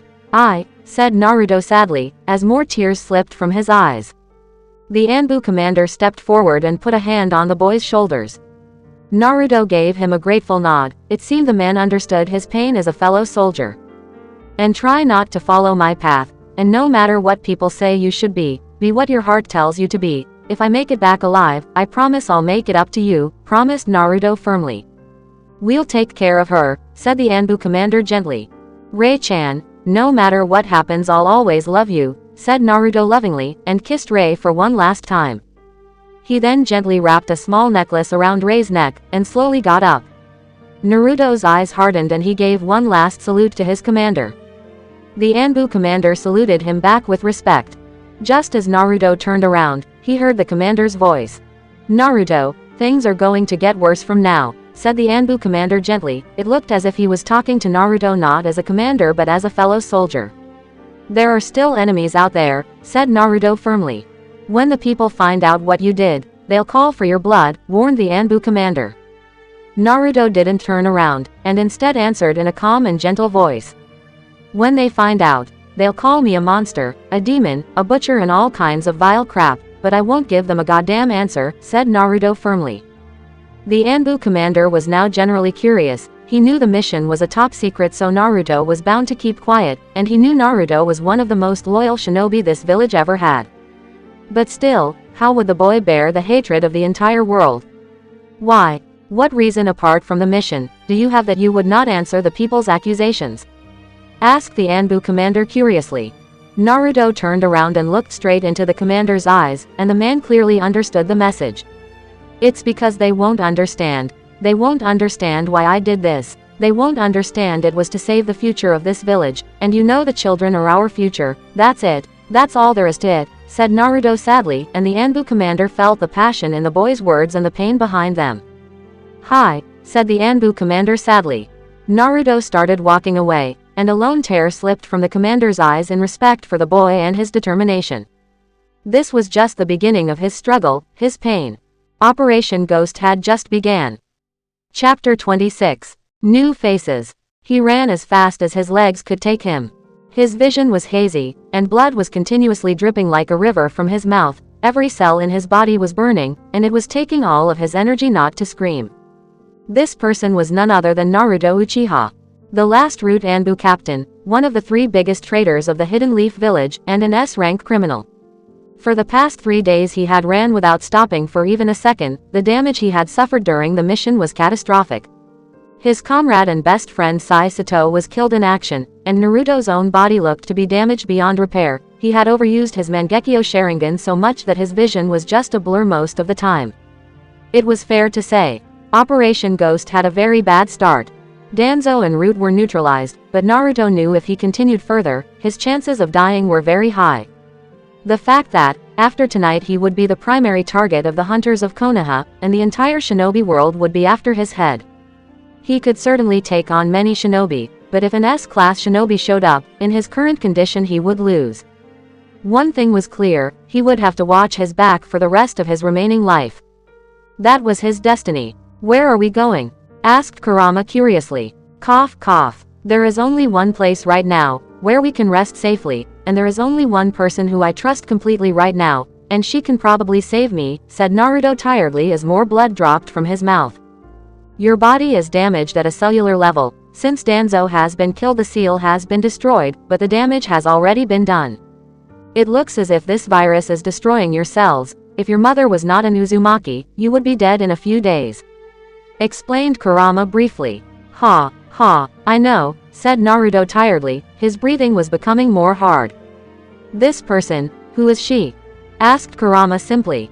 "Have you already forgotten her?" asked Naruto stoically. Kurama frowned. It was not his habit of remembering pitiful human beings, but more than that he was quite frustrated with Naruto too. The boy had become so quiet that he barely talked with the tailed beast. Naruto only talked when Kurama asked him a question, and whenever Kurama asked anything related to Sai, Naruto would become so quiet that Kurama could feel the despair the boy felt. Kurama's respect for Naruto had increased since that night. The things the boy had done, the things he had seen, losing a close friend, and still Naruto was going on. But Kurama wondered how much longer could Naruto survive like this. His humanity was at risk of being destroyed. "I don't know who this person is," said Kurama flatly. "She is the world's best scientist after Orochimaru, and one of the best medics and infiltrator I have ever known," said Naruto seriously. Kurama now realized who this person was. How could he forget that woman? "No Yakushi, was it?" asked Kurama quickly. "Yes, the ex-medic chief of the Root Anbu Black Ops. She was the one who taught me infiltration and medical ninjutsu, and is the only Root Anbu left in the world apart from me," explained Naruto flatly. For once Kurama felt relived. If there was anyone who understood Naruto, then it was this woman. Not only did she train him to be one of the best infiltration expert, but she kept giving Naruto mental support. If not for her, he would have lost his soul years back. Kurama still remembered those horrible boot camp days of Root. The things they put young children through was unbearable. And Naruto had watched many of his comrades die one after the other in the training. Root training was the most brutal training in the world. A shinobi would either pass the training camp, or would die in the process. If you got injured, your injuries won't be healed. You have to survive for days and accomplish your objective. Starving for days, traveling through the most dangerous terrains.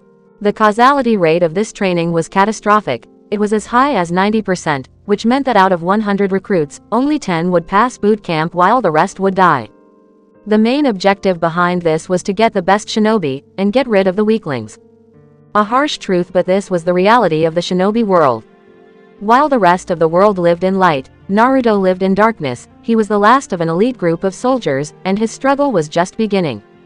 Looking at the long forest of trees ahead made Kurama sigh. They still had to travel for 2 more hours. Konoha. It was midnight in Konoha, and the village was having a peaceful night, but everything was going to change tomorrow morning when the news would become public. Hiruzen Sarutobi sat in his office, and he was holding a small book which had a new picture added in it. There was an entire page which had information about the boy, no man, who was now the third biggest trader of Konoha. Name: Naruto Hatake. Age: 14 to 15. Gender: male. Origin: Konohagakure. Shinobi rank: Chunin. Caliber rank: S. Known clan affiliation: Uzumaki clan. Known element affinities: Futen, Kaden, Sweden and Raiden. Skill list: Taijutsu 3, Ninjutsu 5, Genjutsu 5, Intelligence 4, Strength 3, Speed 5, Stamina 5, Hand seals 5, Weapons: sword made of black metal with a red guard and black sheath. Physical description: stands 5 foot 6 and weighs 155 pounds.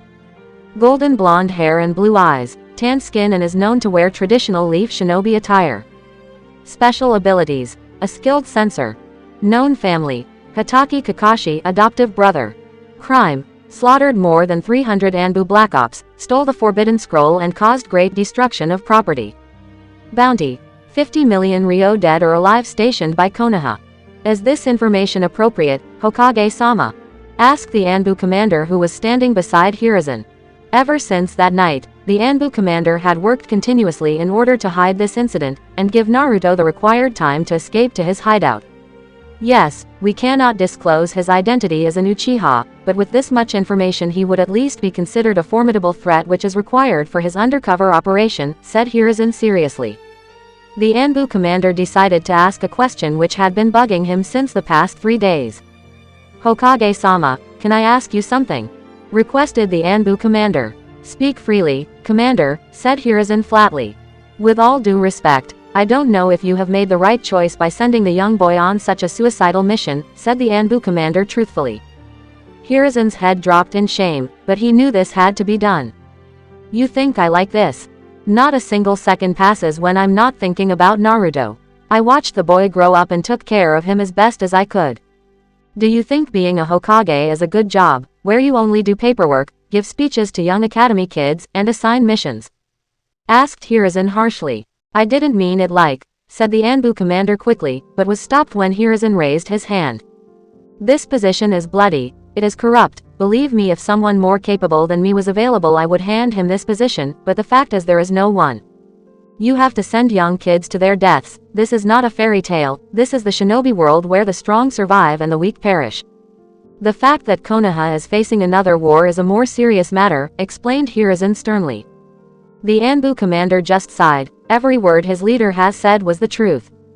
What intel have we got from Jiraiya-sama's spy network? Asked the Anbu commander quickly, as he didn't want to anger the Hokage more. Hiruzen took in a deep breath. He had to calm down. The enemy had started playing their cards and he had to think his strategy too. Suna is acting very suspicious. The case cage assures me that they have no problem with Konoha and want peace, but I'm not a senile old man, I know what Suna is up to. The Wind Daimyo has already cut their funding in favor of handing us more missions, so we are soon going to have a war with them. We still don't have any word on Orochimaru and his activities, even after all these years. That brat is sneaky as ever, said Hiruzen bitterly. What about Iwa and Kumo? Asked the Anbu commander. I have an operative who has been keeping an eye on Iwa since the past few years.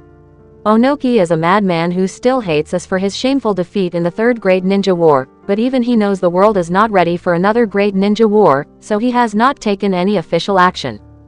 But if Jiraiya's reports are true, then he has been secretly funding many criminal organizations, who have hundreds of missing ninjas under their nose. Kumo is still the wild card here, either they are staying neutral or are planning something big. You know where this is heading? Said Hiruzen suggestively. Understood. My soldiers have got some disturbing news too, said the Anbu commander seriously. What is it? Asked Hiruzen quickly. There have been rumors about Sky Country Ninja. My operatives have been getting sketchy reports that some of them have survived. It seems we have failed to destroy them totally in the previous war, explained the commander. Shit, just keeps getting worse, said Hiruzen angrily. Sky Country was a small village who waged war against all 5 great nations, but were ultimately defeated by Konoha in the Third Great Ninja War, with the help of Minato Namikaze. The Sky Shinobi, specialized in aerial combat and advanced weapons. If not for Minato and his Hiruzen, Konoha would have been pushed to the edge of defeat. Even if they were rumors, if the Sky Ninja had survived, then Konoha just got added on another enemy's hit list. I want your Anbu to keep searching for those idiots, find them, hunt them and kill them. I don't want any survivors, ordered Hiruzen firmly. As you wish, said the Anbu commander seriously. Hiruzen looked at the shinobi world map in his office, and his village, which was right in the middle of it. He had lived through 3 wars, all his friends were now dead except for Homura. He knew countless shinobi had sacrificed their lives to protect their home, so many young kids had died in the shadows just so the people of Konoha and Fire Country could live peacefully. This was the price that every soldier had to pay. And Naruto was no exception either. He wasn't the first soldier who was callously being used and sacrificed for Konoha, and he won't be the last either. Yamato, do you know my father, my brother, my elder son, all of them died for this village. None of the people of this village remembers their names, but still they died in order to give this village a better future. You think Naruto is the only one suffering in this world? Asked Hiruzen sadly. No. Each one of us have suffered pain, said the now named Yamato, aka the Anbu commander, as he remembered how his life had turned out. My younger son Asuma does not understand me. My daughter-in-law is living as a widow. My grandson is growing up without a father. Right now Konoha is facing a great danger. Our enemies are uniting. Even Jiraiya cannot get all the information we want. He cannot reach everywhere at the same time. He is just one man, explained Hiruzen briefly. That is why you needed someone on the inside, didn't you, Sandaime-sama? Asked Yamato sharply. Yes, I need to know every single thing about our enemies. I want their plans, their strength, their weapons. I need every goddamn information there is to know. I won't endanger Konoha at any costs. Even if I will be known as a cruel leader who sent a young boy to his death. I have done that in the past, I am doing it now, and if situation calls for it, I will do this again in the future, said Hiruzen harshly. Yamato nodded. The Hokage was right. Thousands of innocent lives were at stake here. Hiruzen knew this, Yamato knew, Sato knew it, and Naruto knew it too. And despite all of this, they were doing what was the right thing. Regardless of their personal feelings, they were doing their duty. They were soldiers, but still. Do you think Naruto can do this all alone? He lost his friend and comrade, and Hokage-sama, it has shaken him up. He is already suffering from PTSD, post-traumatic stress disorder. That is why I strongly recommend giving him backup, said Yamato firmly. Hiruzen thought about the idea. Even he knew what Naruto had gone through, and he felt sorry for the poor boy. Yamato was right. Sai was not only Naruto's friend, but also a skilled spy and tactical fighter. He was the one who had kept Naruto sane till now, and with him dying while saving Naruto would have severely broken Naruto's morale. Naruto needed someone, a shinobi who was not only strong but one who could endure as much pain as Naruto had endured, and help keep him sane through the mission. Hiruzen made a decision. He had to send help in order to protect his surrogate grandson. Yamato, send our fastest messenger Hawk to our secret hideout within Iwagakure, said Hiruzen quickly, and started writing instructions on a scroll. Yamato's eyes widened when he heard what the Hokage had said. There was only one operative there. Was the Hokage really serious about this? Hokage-sama, are you sure about this? Asked a shocked Yamato. Yes, we are sending Operative Black Wolf to provide assistance in Operation Ghost. In a small room in a brothel sat a man. On both of his sides were 2 girls who were completely naked. He was none other than Jiraiya, the legendary Sannin, and the most powerful shinobi of the ninja world. Man, these girls were wild, thought Jiraiya perversely. His thoughts then drifted back to Konoha. It had been more than a decade since he had left the village. For these past few years, he had been constantly keeping an eye on Konoha's enemies, and he knew there were dark times ahead. There was a very suspicious organization on the rise, and he had not found any information related to Orochimaru.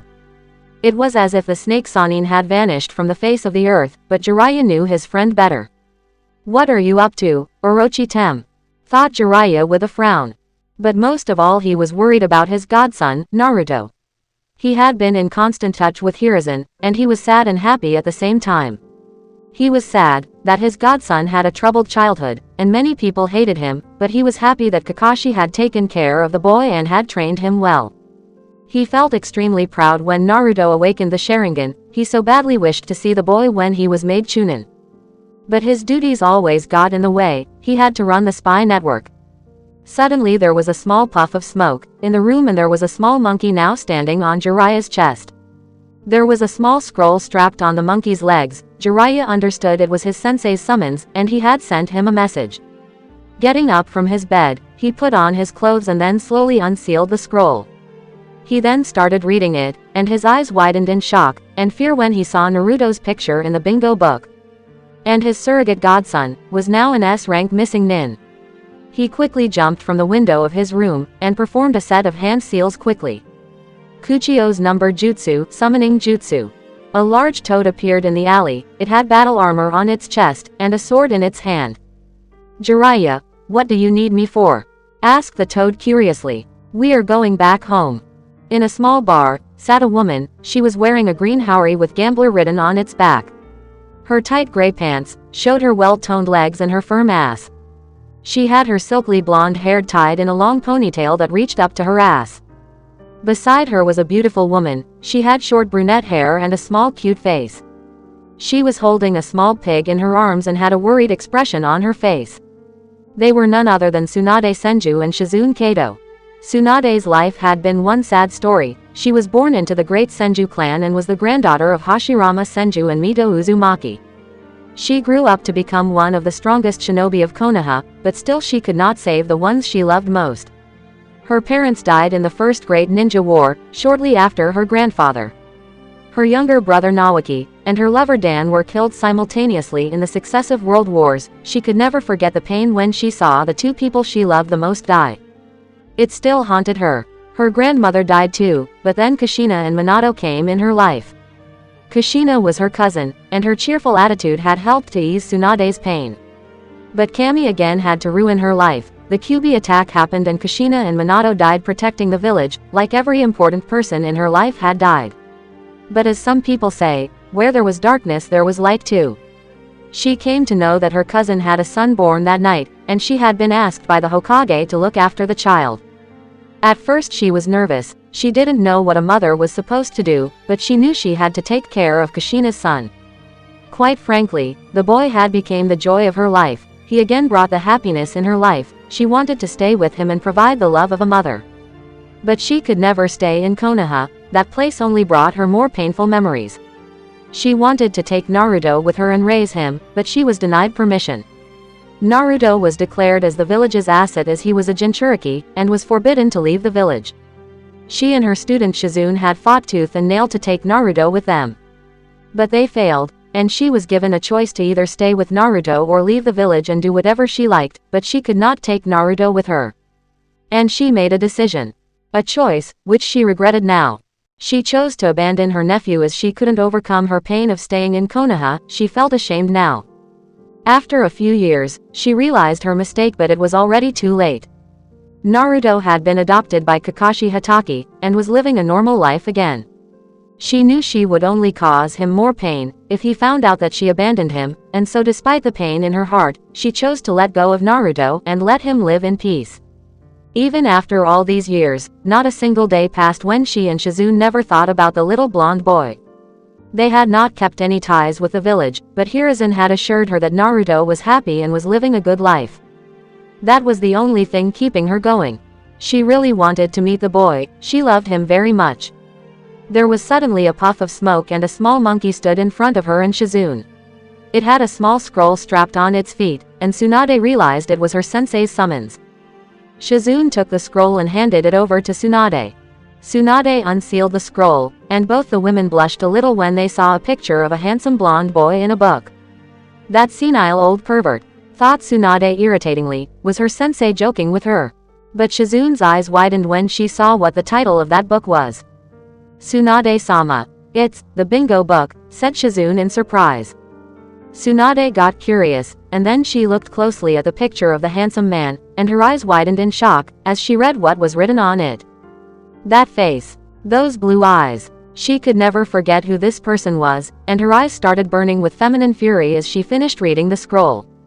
Her hands glowed with chakra, and she smashed the table in front of her to a million pieces. All the people around her call-paced on the ground as she leaked all her ki. Even Shizune was finding it difficult to breathe, despite being a shinobi and her student. Tsunade-sama, what happened? Asked Shizune with heavy breaths. Tsunade's ki was making it very hard to breathe. Hiruzen Sarutobi, I'm gonna kill you. The Sharingan Devil by Black. A Broken Heart. Chapter 27. A Broken Heart. Naruto stared at the house in front of him, or rather the people in it. There were a few children in the house, who were playing with each other, and were enjoying their innocent childhood. It was morning, and the sun had rose up in the sky, and its shiny rays were falling on Naruto's battered and tired body. He had reached his destination, but he was tired, and he knew anytime he was going to collapse from exhaustion. He remembered that today was the day, when Hiruzen was going to declare him a traitor and AS-ranked missing nin. A tired sigh escaped from Naruto's lips, but his lonely eyes were still set on the children in the house. He idly wondered if he could have had such a childhood, if his parents were alive. That certainly appeared to be a good life, than the one he was currently living. Hearing the laughter of the children brought painful memories of the past, and he saw reflections of some of his childhood friends, who were no longer with him. Why was he the only one? Why did he survive when so many of his friends died in the training of root camp? Their screams still rang in his mind, and every day he lived with these horrible memories. For the people around him, he never showed how he truly felt, not even Kurenai knew about the loneliness in his heart. If he had just died during training, then all of this would not have happened, and perhaps he would not have to live in such a hell. But he survived, he lived every damn time, when the people around him fell, and this was the price he was paying for surviving in this cruel shinobi world. You are still the same lonely kid, Naru-chan, said a soft feminine voice. A small tiny smile came on Naruto's lips. He had finally found her, the only person who completely understood him, all his sadness, his misery, his guilt, and the pain in his heart. Turning around he saw a woman standing behind him. She had a very cute angular face, shoulder-length black hair, and coif light-colored eyes that showed the kindness in her heart. She was wearing a black, loose-fitting gown with a white apron over it with sandals.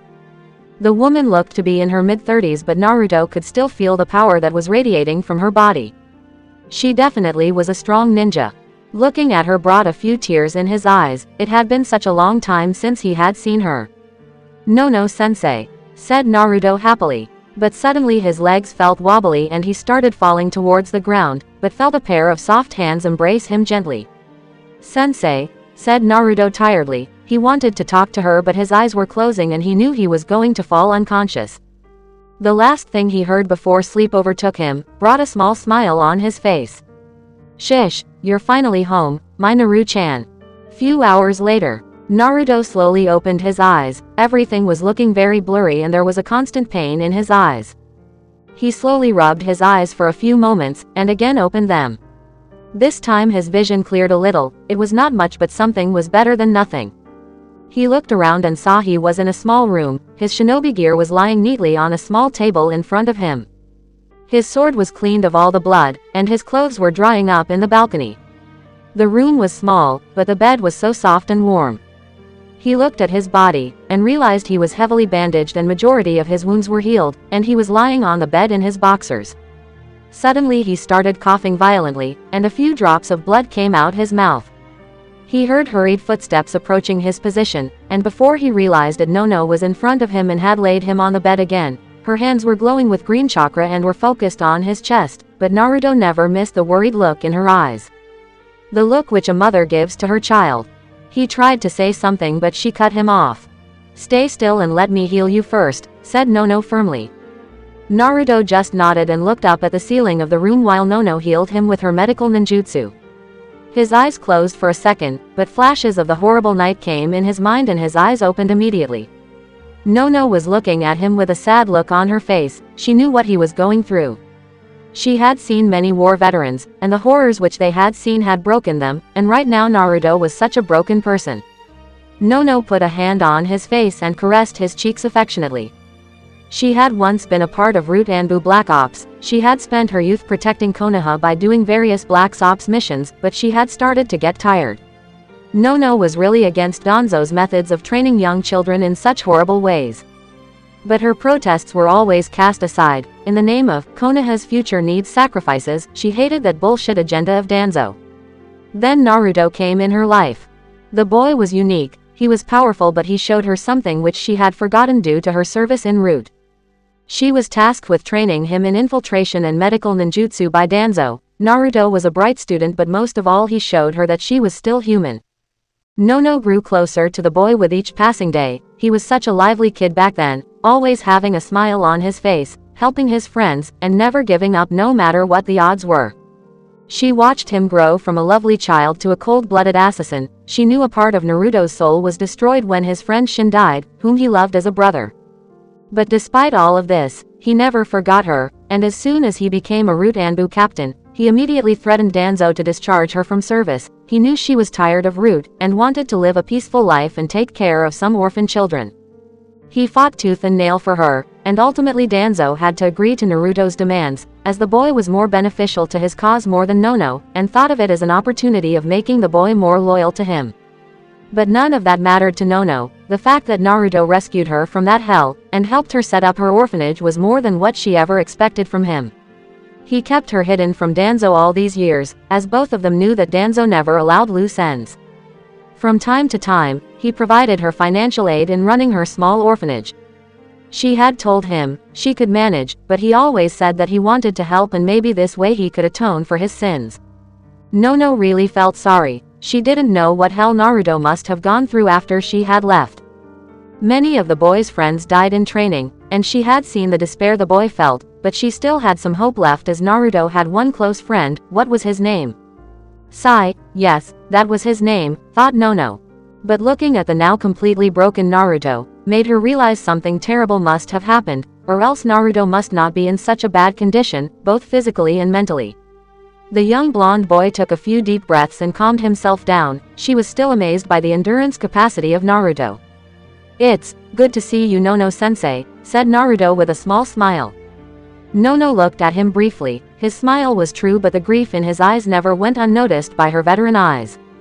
"It's good to see you too, Naru-chan, but why are you in such a bad shape?"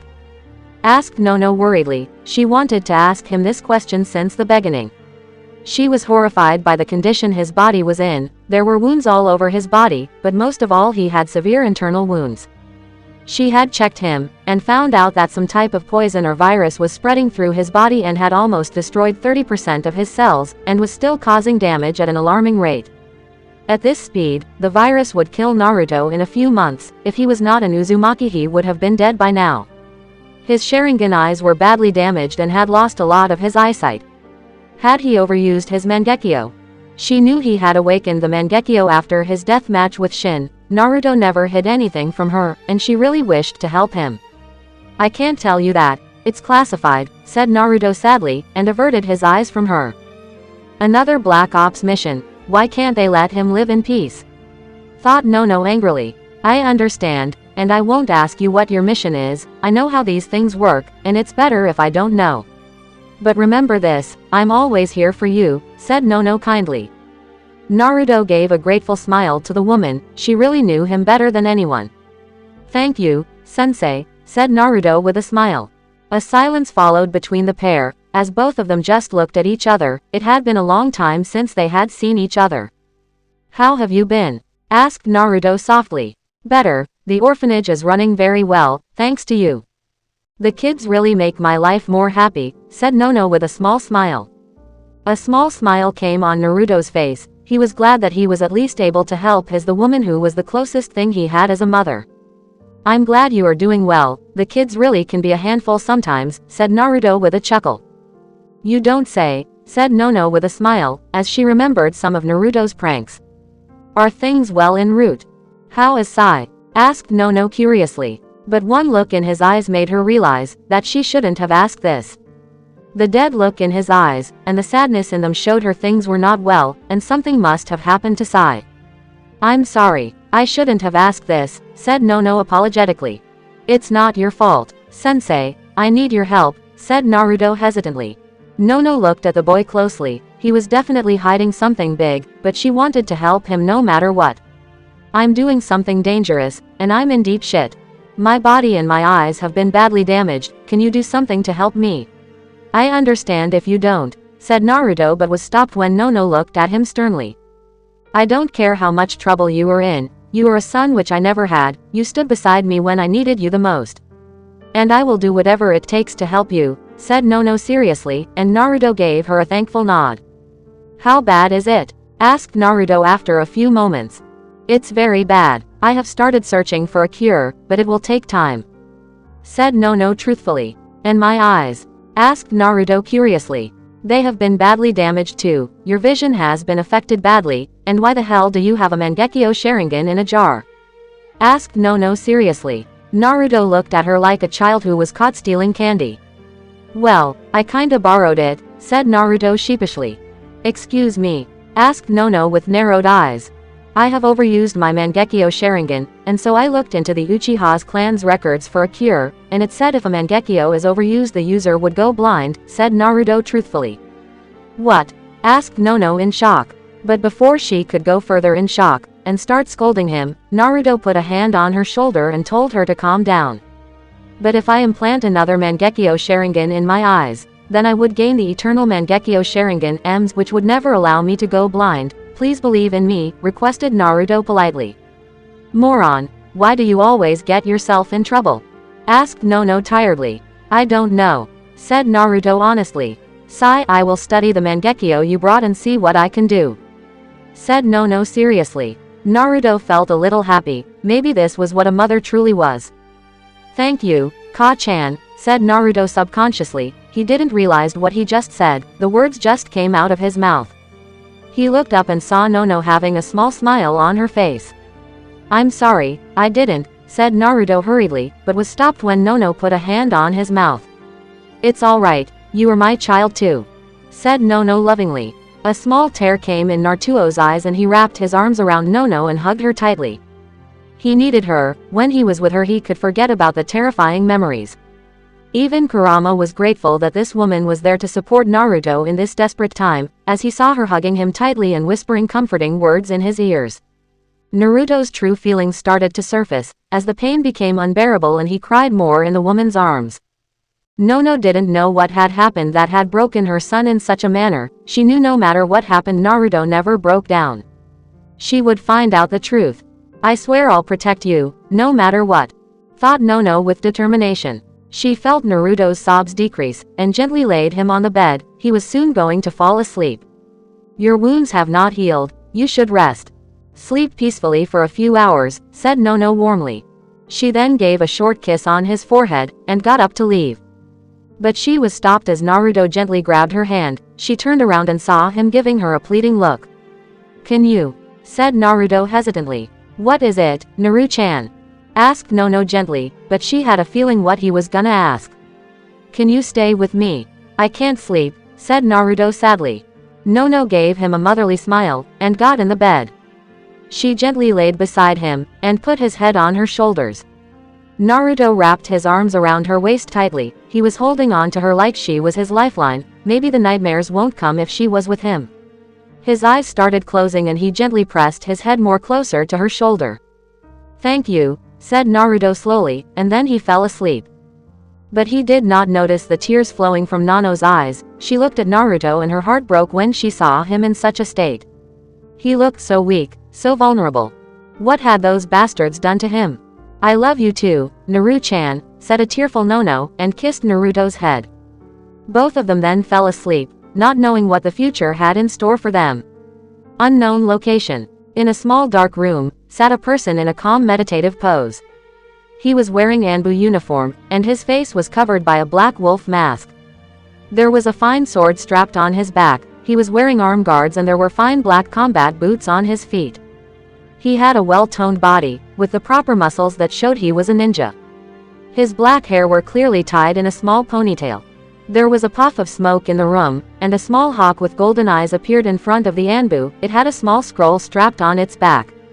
The Anbu slowly took the scroll from the bird's back, and performed a few hand seals with great speed and swiped his blood across the scroll. The scroll opened and the Anbu then started reading the message which was sent from his leader. His eyes widened a little, when he read the details of his mission, and the task he was assigned by the Hokage.